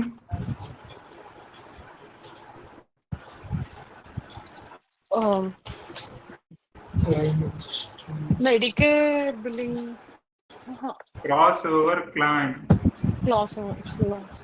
క్రాస్ ఓవర్ అంటే Medicare whenever primary insurance paid its part, the remaining balance will be automatically forwarded to the secondary insurance along with primary EOB. Primary EOB అంటే ఇది అన్నమాట. ఇప్పుడు మీరు BCBS కు claim ని సబ్మిట్ చేస్తారు కదా, మరి ఇప్పుడు BCBS కూడా వాళ్ళు పేమెంట్స్ ఇచ్చినప్పుడు ఇలాంటి EOB ఒకటి ప్రొవైడ్ చేస్తారా? చేస్తారా? సో ఇప్పుడు మెడికేర్ ప్రొవైడ్ చేసిన EOBని ప్రైమరీ EOB అంటాం. మరి BCBS ప్రొవైడ్ చేసే EOBని ఏమని పిలుస్తాం? Secondary EOB. Secondary EOB. Secondary EOB. EOB అంటే ఏంటి? దాని అబ్రివేషన్ ఏంటి?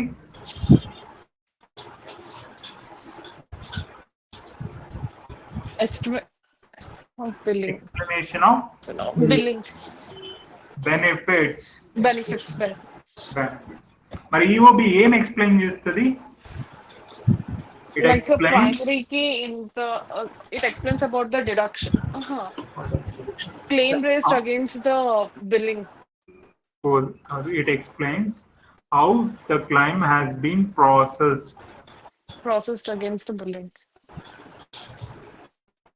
అగైనెస్ట్ కాదు, over the billing. Over the billing. Over the billing. So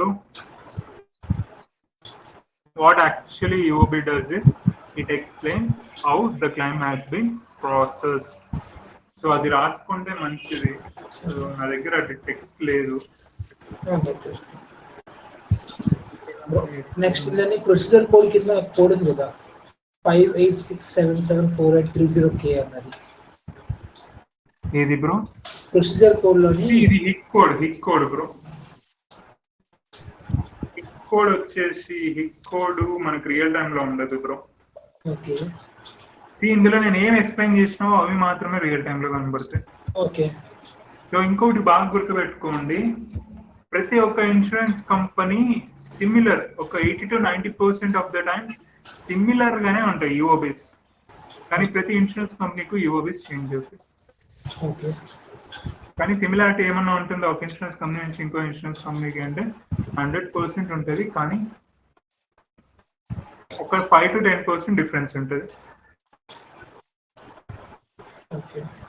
ఇక్కడ ప్రొవైడర్ నంబర్ అనేసి ఉంది. సో రియల్ టైమ్ లో ఇలా ఉండదు. పేజ్ నెంబర్ అంటే ఈఓబీస్ అనేది మనకు 2 pages 3 pages ఇట్లా వస్తాయి. సో పేజ్ నెంబర్ ఏంటి అంటే 1 of 1. సో డేట్, ఇది ఈఓబిని ఏ డేట్ లో ఇష్యూ చేసినారు అనేసి, ఈఓబి ఎప్పుడు క్రియేట్ అయింది, ఎప్పుడు ఇష్యూ చేసినారు అనేసి. సో ఇది చెక్ ఆర్ ఈఎఫ్టీ అని ఉంది కదా, మనకు రియల్ టైమ్ లో ఏదో ఒక్కటే ఉంటుంది. చెక్ అన్నా ఉంటుంది, లేకపోతే ఈఎఫ్టీ అన్నా ఉంటుంది. సో ఈ నంబర్ ఒకసారి చెప్తారా? 8811385051. ఓకే. సో ఇది చెక్ అనుకోండి, ఇది చెక్ నంబర్ అవుతుంది. ఓకేనా? ఓకే. ఈఎఫ్టీ అంటే దాని అబ్రివేషన్ ఏంటి? Electronic fund transfer. సో ఇది ఈఎఫ్టీ అయితే ఇది ట్రాన్సాక్షన్ ఐడి అవుతుంది. ఓకే. సో ట్రాన్సాక్షన్ ఐడి అంటే గుర్తుందా?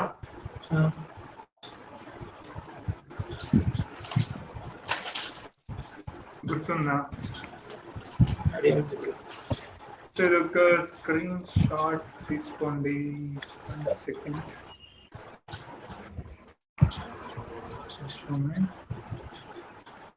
ఓకే.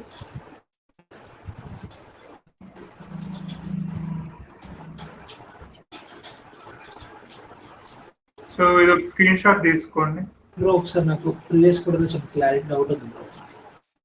ఏది బ్రో? ప్రీవియస్ ఈఓబిలో చిన్న డౌట్ అవుతుంది నాకు. ఇది స్క్రీన్ షాట్ తీసుకోండి చెప్తా. అది ఓకే. అయిందా? అయింది బ్రో. ఇంకో screen shot.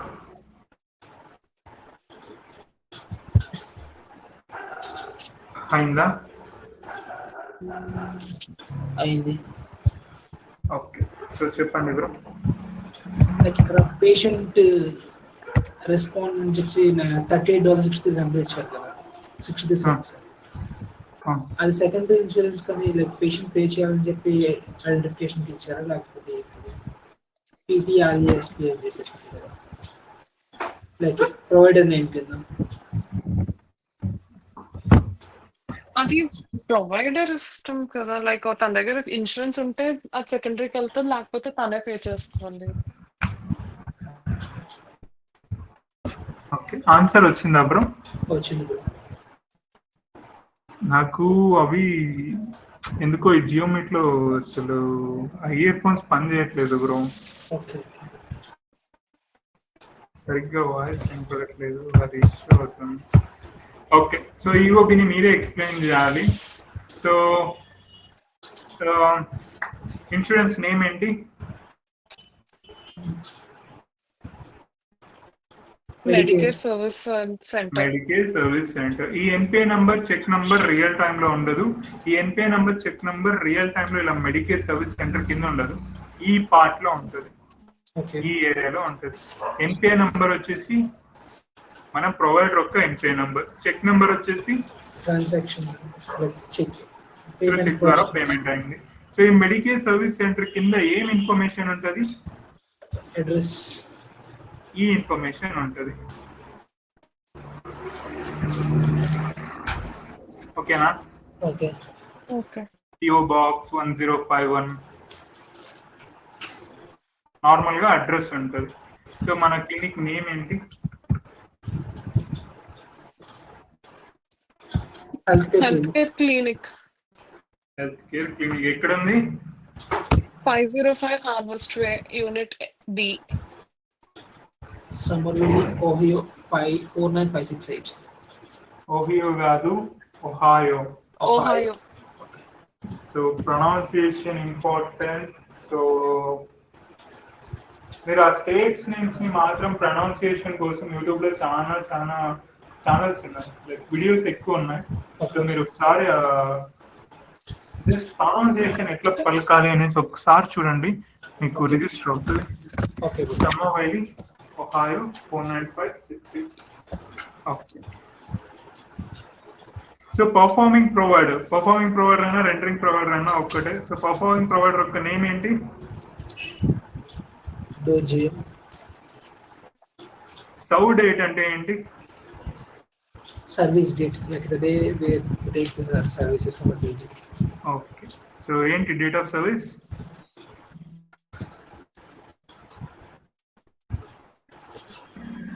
January 5th of 2021. So next వచ్చేసి పిఓఎస్ అంటే ఏంటి? Clinic, office. పిఓఎస్ అంటే clinic. Office, place of service. Place of service. Place of service 11 ఏంటి? ఆఫీస్. ఆఫీస్ నేమ్ ఏంటి?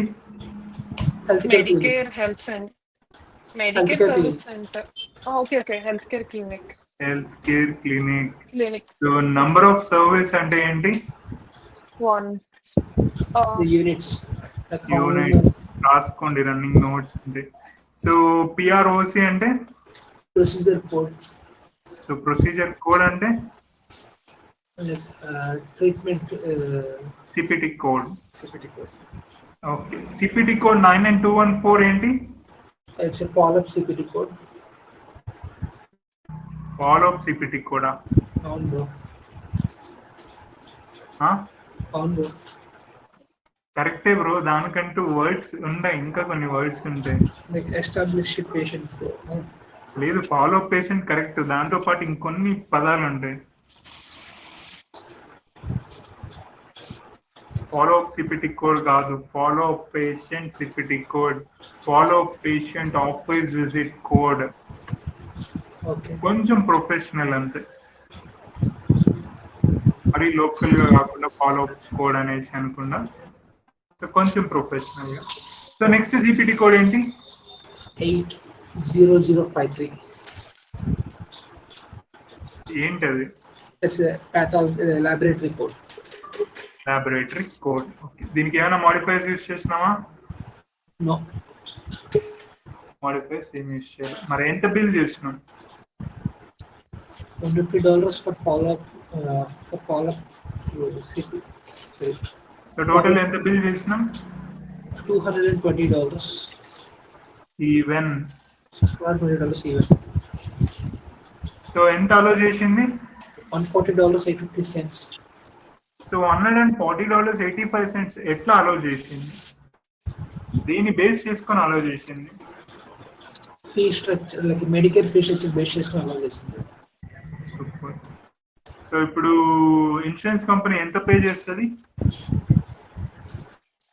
$140.85. అందులో ప్రైమరీ ఎంత పే చేస్తుంది? $112.67 primary, and the rest of the $28.18 by the secondary.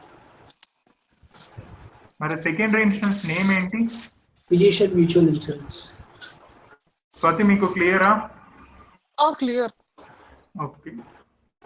So the difference between 220 and 140 ఏమైంది? 79 contract adjustment. $715 per statement. ఇక్కడ 45 miss అయింది. 45 miss అయింది. So నార్మల్గా 45 కనబడుతుంది. సో మీకు ఈఓబి రీడింగ్ కొంచెం క్లియర్ గా ఉందా ఈ సెక్షన్? క్లియర్ గా మనకు ఈ సెక్షన్ చాలా ఇంపార్టెంట్. పైన ఏదన్నా చూసి మనం గుర్తుపట్టగలుగుతాం టర్మినాలజీస్ నేర్చుకుంటే. ఓకే. సో పైన ఏవైతే హెడ్డింగ్స్ ఉన్నాయో సేమ్ హెడ్డింగ్స్ కిందకు కూడా. ఒక్కటి బాగా గుర్తుపెట్టుకోండి, ఈఓబిలో మీకు సింగిల్ క్లైమ్ ప్రాసెస్ అయిన ఇన్ఫర్మేషన్ అన్నా ఉండొచ్చు, మల్టిపుల్ క్లైమ్స్ ప్రాసెస్ అయిన ఇన్ఫర్మేషన్ అన్నా ఉండొచ్చు. ఈఓబి అంటే ఏంటి, క్లైమ్ ఎలా ప్రాసెస్ అయింది అని ఎక్స్ప్లెయిన్ చేయడమే. కానీ 1 second.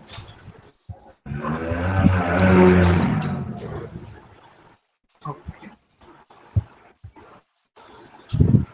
సో ఈఓబిలో పర్టికులర్గా ఒక్క క్లైమ్ ఇన్ఫర్మేషన్ మాత్రమే ఉంటుందా అంటే ఉండదు. రియల్ టైంలో అయితే డెఫినెట్లీ మల్టిపుల్ క్లైమ్స్ ఇన్ఫర్మేషన్ ఒక్క ఈఓబిలో ఉంటుంది అనమాట. ఓకేనా? Okay. So next second claim యొక్క పర్ఫార్మింగ్ ప్రొవైడర్ ఎవరు? Tracy Dick. సో జనరల్ గా ఇక్కడ మనకు రియల్ టైమ్ లో వచ్చేసి ప్రొవైడర్స్ నేమ్స్ ఉండవు. జనరల్ గా ఈ నేమ్స్ అన్ని వచ్చేసి పేషెంట్ యొక్క నేమ్స్ అన్నమాట. రియల్ టైమ్ లో ఇవన్నీ పేషెంట్ నేమ్స్ అండి, ప్రొవైడర్ నేమ్స్ ఉండవు. సో డేట్ ఆఫ్ సర్వీస్ ఏంటి? Jan 19th of 2021. So place of service ఏంటి? ఆఫీస్ నేమ్ ఏంటి? Health care clinic. ఓకే, ఈ క్లైమ్ ఎవరు బిల్ చేసినారు? సెకండ్ క్లైమ్ ఎవరికి బిల్ చేశారు? ఎవరికి బ్రో? మెడికేర్ కి. ఎవరు బిల్ చేసినారు? ఎవరి తరపు నుంచి బిల్ అయింది? Health care clinic. Super super. So ఇక్కడ నంబర్ ఆఫ్ సర్వీస్ ఎంత?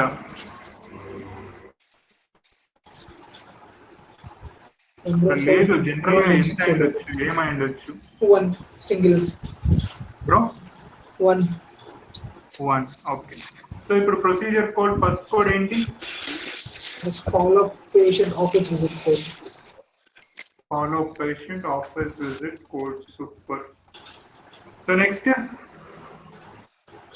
like consultation code 94760. Code. Super. Next, pathology laboratory code. Laboratory code. So ఏమైనా modifiers యూస్ చేసినారా? చేశారు. ఏంటి modifier 25? Separate like same day billing అనేది bro. Separately identified, significantly separately identifiable E&M service by the physician provided by the same physician during post-operative period. Yes. Okay. గుర్తుపెట్టుకోండి, మీకు modifiers గురించి ఏం తలకాయ చెరుపుకోవాల్సిన అవసరం లేదు, బట్ నేర్చుకోండి ఇంటర్వ్యూ పర్పస్.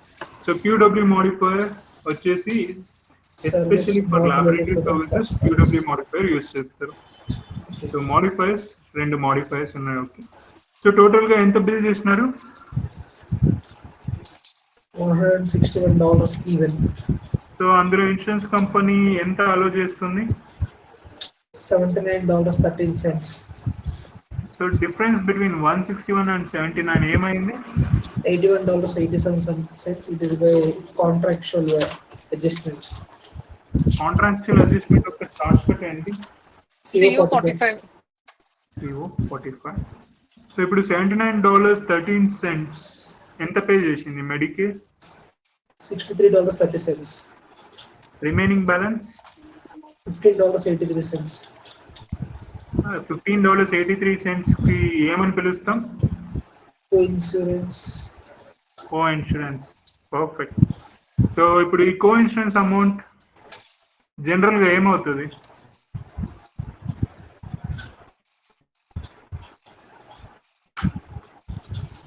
ఎవరు పే చేస్తారు కో insurance? Physician and mutual insurance. అది పైన క్లైమ్ బ్రో, కింద క్లైమ్ లో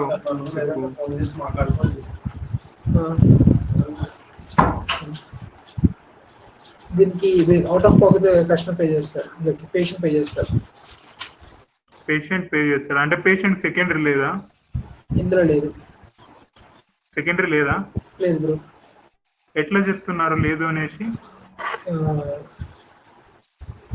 ఇఫ్ మెడికేర్ కనుక ఫస్ట్ ఇన్సూరెన్స్ సెకండ్ ఇన్సూరెన్స్ ఆటోమేటిక్గా ఫార్వర్డ్ అయిపోతుంది. కరెక్ట్. సో మనకు ఇక్కడ పైన ఉన్న సెంటెన్స్ ఇక్కడ ఉండేది అనమాట, పేషెంట్ దగ్గర సెకండరీ ఇన్సూరెన్స్ అనేది. $15.83 ఇప్పుడు ఎవరు పే చేస్తున్నారు? Out of pocket patient pay చేస్తారు. ఓకే. సో ఇప్పుడు మనము 3 సిపిటి కోడ్స్ బిల్ చేస్తాం కదా, అందులో ఏదైనా సిపిటి కోడ్ కు పేమెంట్ రాలేదా?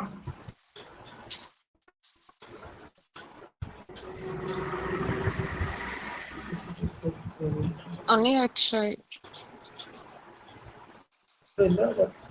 ప్రతి ఒక్క సిపిటి కోడ్ ఇండివిజువల్ గా చెక్ చేయండి. ఇండివిజువల్ గా మనం ఏ సిపిటి కోడ్స్ కి ఎంతెంత బిల్ చేసినాం, ఎంతెంత పేమెంట్స్ వచ్చినాయి అనేసి. ఒకదానికి రాలేదు. ఏదది? 94760 కన్సల్టేషన్. సో ఎంత బిల్ చేసినారు? 43 ఈవెన్. ఎంత అలో చేసింది ఇన్సూరెన్స్ కంపెనీ? 0. మరి $43 అని ఇన్సూరెన్స్ కంపెనీ ఏం చేసింది? రైట్ ఆఫ్ అయింది మొత్తం. Right of? అక్కడ రైట్ ఆఫ్ కాదు, సింబల్ ఏంటి? సో అక్కడ ఏం కనబడుతుంది మీకు? B15. సో మనము యాజ్ ఎన్ ఏఆర్ కాలర్ గా ఇలాంటి వాటి మీద పని చేస్తాం. సో మనకు క్లైమ్స్ ఆల్రెడీ బిల్ అయిపోయి ఉంటే ఇన్సూరెన్స్ నుంచి క్లైమ్ ప్రాసెస్ అయిపోయి ఉంటుంది. ఇప్పుడు ఈ క్లైమ్ ఉంది చూడండి, ఈ క్లైమ్ లో 100% పేమెంట్స్ వచ్చేసినాయి మనకు. పేమెంట్స్ వస్తే ఏఆర్ కాలర్ గా మనకి ఏం పెద్ద పని ఉండదు. మరి ఏఆర్ కాలర్ గా ఎప్పుడు పని ఉంటుందంటే, ఇలా సర్వీసెస్ ని బిల్ చేసినప్పుడు ఏదైనా సర్వీస్ కు పేమెంట్ రాకపోతే, ఇప్పుడు మనకు $43 బిల్ చేసినాం కదా, దీనికి ₹1 కూడా రాలేదు. సో ఇలా వాటి మీద మనం పనిచేసి పేమెంట్స్ రావాలి. సో అది మన వర్క్ అనమాట. సో 94760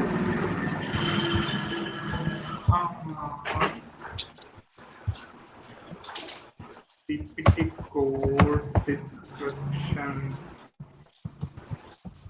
94760.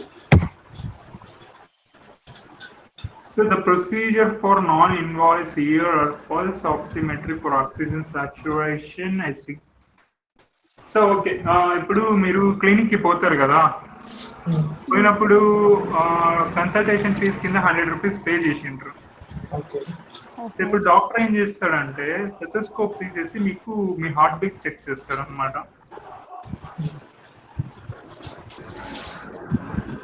ఇప్పుడు డాక్టర్ మీ హార్ట్ బీట్ చెక్ చేసినందుకు అడిషనల్ గా అమౌంట్ పే చేయమంటే పే చేస్తారా?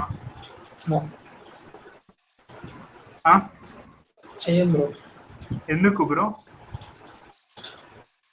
లైక్ పేషెంట్ చెప్పిన ప్రాబ్లం ప్రకారంగా ప్రొవైడర్ అనేది మొత్తం చెక్ చేయాల్సిన రెస్పాన్సిబిలిటీ మీ కన్సల్టేషన్ ఫీ దానికి తీసుకుంది.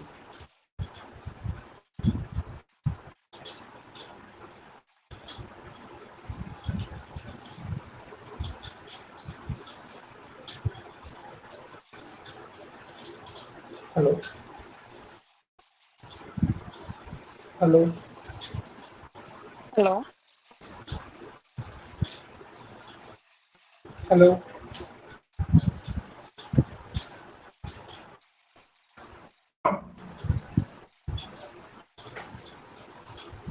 హలో చెప్పండి. సిగ్నల్ కట్ అయింది. రీజన్ ఏంటి, ఎందుకు పే చేయరు మీరు? సో స్టెథోస్కోప్ చెక్ చేస్తే ఎందుకు మీరు అడిషనల్ గా అమౌంట్ పే చేయాలి? కన్సల్టెన్సీ పోవడం వల్ల మొత్తం ప్రాబ్లమ్ చెక్ చేయడానికి కదా వస్తున్నారు కన్సల్టేషన్ ఫీజ్ అన్నది. So it was included in the consultation itself, కరెక్టా? కరెక్టే. సో అది స్టెథోస్కోప్ పెట్టి చెక్ చేయడం అది కన్సల్టేషన్ లో ఒక భాగం, కరెక్టేనా? సో కరోనా టైంలో ఒక డివైస్ చాలా పాపులర్ అయింది, దాని పేరు pulse oximetry. So pulse oximetry ఎందుకు యూజ్ చేస్తారంటే, అది ఒక వేలుకు పెట్టుకొనేసి మన బాడీలో ఆక్సిజన్ లెవెల్ ఎంత ఉంది అని చెక్ చేయడానికి యూజ్ చేస్తారు.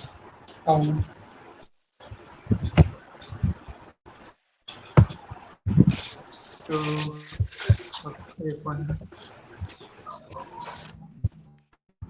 సో ఈ పల్స్ ఆక్సిమెట్రీ ఇది చూసినారు ఎప్పుడైనా కరోనా టైంలో? చూసాం బ్రో. మీరు స్వాతి అప్పుడు డాక్టర్స్ అందరూ హెవీగా యూజ్ చేస్తున్నారు. చూసాను. సో ఇప్పుడు ఆ సిపిటి కోడ్ యొక్క మీనింగ్ ఏంటంటే, సో ఇప్పుడు మీరు క్లినిక్ పోతే మీకు కన్సల్టేషన్ ఫీజ్ కూడా మీరు బిల్ చేస్తున్నారు. లైక్ కన్సల్టేషన్ ఫీజ్ ఎంత ఉందో అంత పే చేస్తున్నారు. దాంతో పాటు ఈయన మీకు ఆ డివైస్ పల్స్ ఆక్సిమెట్రీ డివైస్ ఏదైతే ఉందో దాన్ని పెట్టి మీ బాడీలో ఆక్సిజన్ లెవెల్స్ చెక్ చేసినందుకు కూడా బిల్ చేస్తున్నారు. మరి ఇప్పుడు ఆ పల్స్ ఆక్సిమెట్రీకు ఇన్సూరెన్స్ పే చేస్తుందా? ఎందుకు? అది ఇన్సూరెన్స్ లోని ఒక పార్ట్ కాదు, కన్సల్టేషన్ లో ఒక పార్ట్. ఇప్పుడు సెటెస్కోప్ పెట్టి చెక్ చేస్తుంటే మీరు డబ్బులు కడుతున్నారు అడిషనల్ గా ఏమన్నా? లేదు. ఓకే, ఇప్పుడు థర్మోమీటర్ పెట్టి ఫీవర్ ఎంత ఉందో చెక్ చేస్తే డబ్బులు కడతారు అడిషనల్ గా? ఇప్పుడు పల్స్ ఆక్సిమీటర్ పెట్టి చెక్ చేస్తే డబ్బులు కడతారు అడిషనల్ గా? సో ఈ సిపిటి కోడ్ ఏం చెప్తుందంటే ఇది office visit code. Office visit code అంటే కన్సల్టేషన్ ఫీజ్. సో మనం $92 ని బిల్ చేస్తే వాళ్ళు $63 ఇవ్వడానికి ఒప్పుకున్నారు. ఓకేనా? ఓకే. సో అడిషనల్ గా ఇంకోటి కూడా బిల్ చేస్తున్నాం. ఏంటంటే ఫర్ ఎగ్జాంపుల్ దీన్ని మీరు పల్స్ ఆక్సిమీటర్ అనుకోకుండా థర్మోమీటర్ అనుకోండి. సో మీరు పోయినారు, ఫీవర్ ఉంది, సో థర్మోమీటర్ పెట్టి చెక్ చేసినందుకు బిల్ చేస్తున్నారు. సో బిల్ చేసినందుకు ఇన్సూరెన్స్ కంపెనీ ఏమని చేసిందంటే రూపాయి కూడా పే చేయకుండా ఒక కోడ్ ఇచ్చింది, B15. సో B15 ఏంటి అంటే డినైల్ రీజన్. డినైల్ అంటారు, డినైల్ రీజన్. డినైల్ రీజన్ ఏంటి అంటే క్లైమ్ లేదా service denied or reduced because this procedure in the sense treatment or service is not paid separately. Okay now okay. So ఇప్పుడు ఏదైతే thermometer పెట్టి check చేస్తున్నారో లేదా pulse oximeter పెట్టి చెక్ చేస్తున్నారో ఆ సర్వీస్ ని సెపరేట్ గా పే చేయరు అనేసి డినైల్ అన్నమాట. సో మనము యాక్చువల్ గా ఈ డినైల్ మీద వర్క్ చేసి పేమెంట్స్ రావాలి. బట్ అన్ని డినైల్ అవుతాయని గ్యారెంటీ లేదు కదా? లేదు, ఇప్పుడు పైన దాంట్లో డినైల్ వచ్చిందా? పైన దాంట్లో డినైల్స్ ఉన్నాయా? ఓకే, లేవు. కింద దాంట్లో మాత్రమే ఉన్నాయి. మీరు ఏఆర్ కాలర్ గా వర్క్ చేసేటప్పుడు మీకు మొత్తం డినైల్సే ఇస్తారు. ఏ క్లైమ్స్ అయితే డినైల్స్ ఉంటాయో అవి మాత్రమే ఇస్తారు. ఓకే. పే అయిన క్లైమ్స్ ఇవ్వరు. ఇది ఫిజిషియన్ బిల్డింగ్ లో పే అయినా కూడా ఇవ్వచ్చు. సో అదొక ప్రొసీజర్. మీకు డినైల్స్ అన్ని అయిపోయిన తర్వాత ఎట్లుంటది ఏంటి అని చెప్తా. సో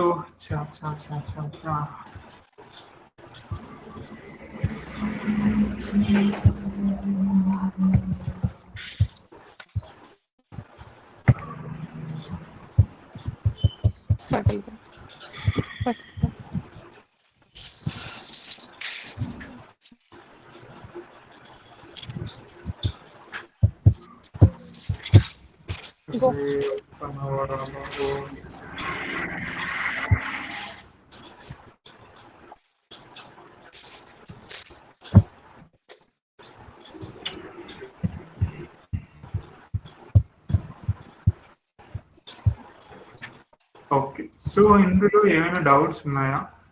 లేదు. సో ఇక్కడ last sentence total number of claims ఎన్ని? సో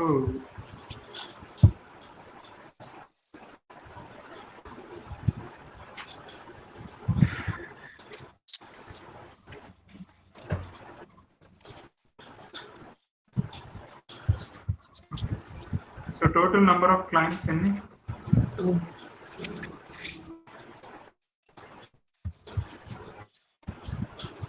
ఎన్ని క్లైమ్స్ ఉన్నాయి? 2. టోటల్ 2 క్లైమ్స్ కి కలిపిన బిల్డ్ అమౌంట్, టోటల్ 2 క్లైమ్స్ కి కలిపిన ఆ లోడ్ అమౌంట్ డిడక్టబుల్ కింద ₹1 కూడా ప్రాసెస్ కాలేదు. టోటల్ 2 క్లైమ్స్ కి కలిపితే కోఇన్సిడెన్స్ ఇంత, అడ్జస్ట్మెంట్ కింద ఇంత పోతుంది, ఇంత ప్రొవైడర్ పేమెంట్. ఏంటి ఇది చెక్ అమౌంట్ అని ఉంది? చెక్ ఇచ్చిందండి. అమౌంట్ అంతా ఫస్ట్ ఇన్సూరెన్స్ నుంచి మెడికేర్ నుంచి అది చెక్ వస్తుంది అన్నది ప్రొవైడర్. సో ఇప్పుడు మనకు పేమెంట్ ప్రొవైడర్ కు పేమెంట్ ఎలా వచ్చింది అంటే త్రూ చెక్ ద్వారా వచ్చింది. చెక్ ద్వారా ఎలా వచ్చింది అంటే ఈ చెక్ నంబర్ కింద వచ్చింది. చెక్ నంబర్ ఏంటి? 1010140033. ఓకేనా? ఓకే, పేమెంట్స్ ని ఎన్ని వేస్ లో ఇష్యూ చేయొచ్చు? 3 ways. ఏవి? Electronic fund transfer, cheque and virtual credit card. So ఇప్పుడు పేమెంట్స్ మనకి ఏ ఫార్మాట్ లో జరిగింది? ఇప్పుడు పేమెంట్ చెక్ ఫార్మాట్. చెక్. ఈ పేమెంట్ ఎవరు ఇచ్చినారు? ఇన్సూరెన్స్. అదే ఏ ఇన్సూరెన్స్? మెడికేర్. ఎవరికి ఇచ్చింది? Clinic provider. ప్రొవైడర్ పేరేంటి? హెల్త్ ఓనల్. లేదా ప్రైమరీ కదా? Health care city. Clinic. Health. So ఇక్కడ చెక్ అమౌంట్ లో సింగిల్ క్లైమ్ అమౌంట్ ఉందా, మల్టిపుల్ క్లైమ్స్ యొక్క అమౌంట్ ఉందా?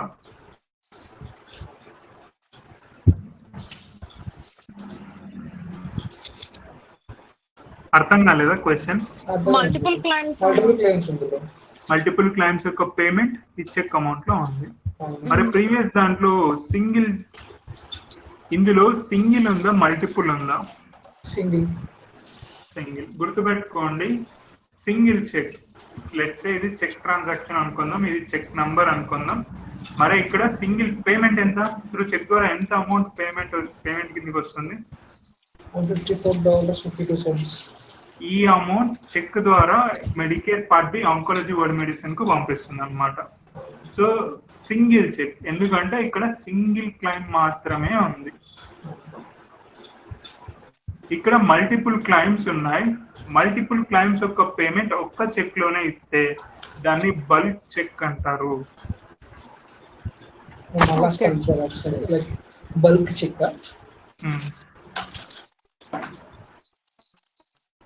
So what is the difference between single check and bulk check?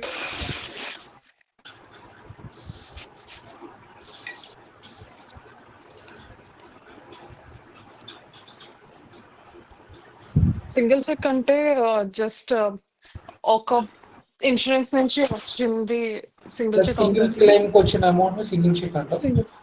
Multiple claims వచ్చే అమౌంట్ బల్క్ చెక్. ఇంకోసారి bulk check యొక్క description.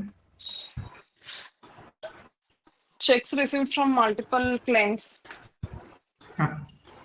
Check received from కాదు, for. Check for provided multiple clients. Okay, ఇంకేమైనా questions ఉన్నాయా? లేవు. So ఆ CPT codes ని ఎట్లా సెర్చ్ చేయాలో ఐడియా ఉందా? ఇక్కడ సిపిటి కోడ్ డిస్క్రిప్షన్ అని కొట్టేసి సిపిటి కోడ్ కొడితే దాని మీనింగ్ ఏదో వస్తుంది. ఓకేనా?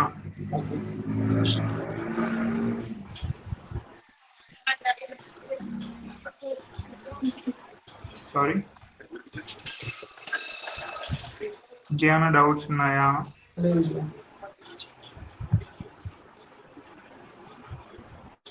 ప్రెసెంట్ అయితే ఇందులో ఇప్పుడు ఇంకే డౌట్స్ లేవు.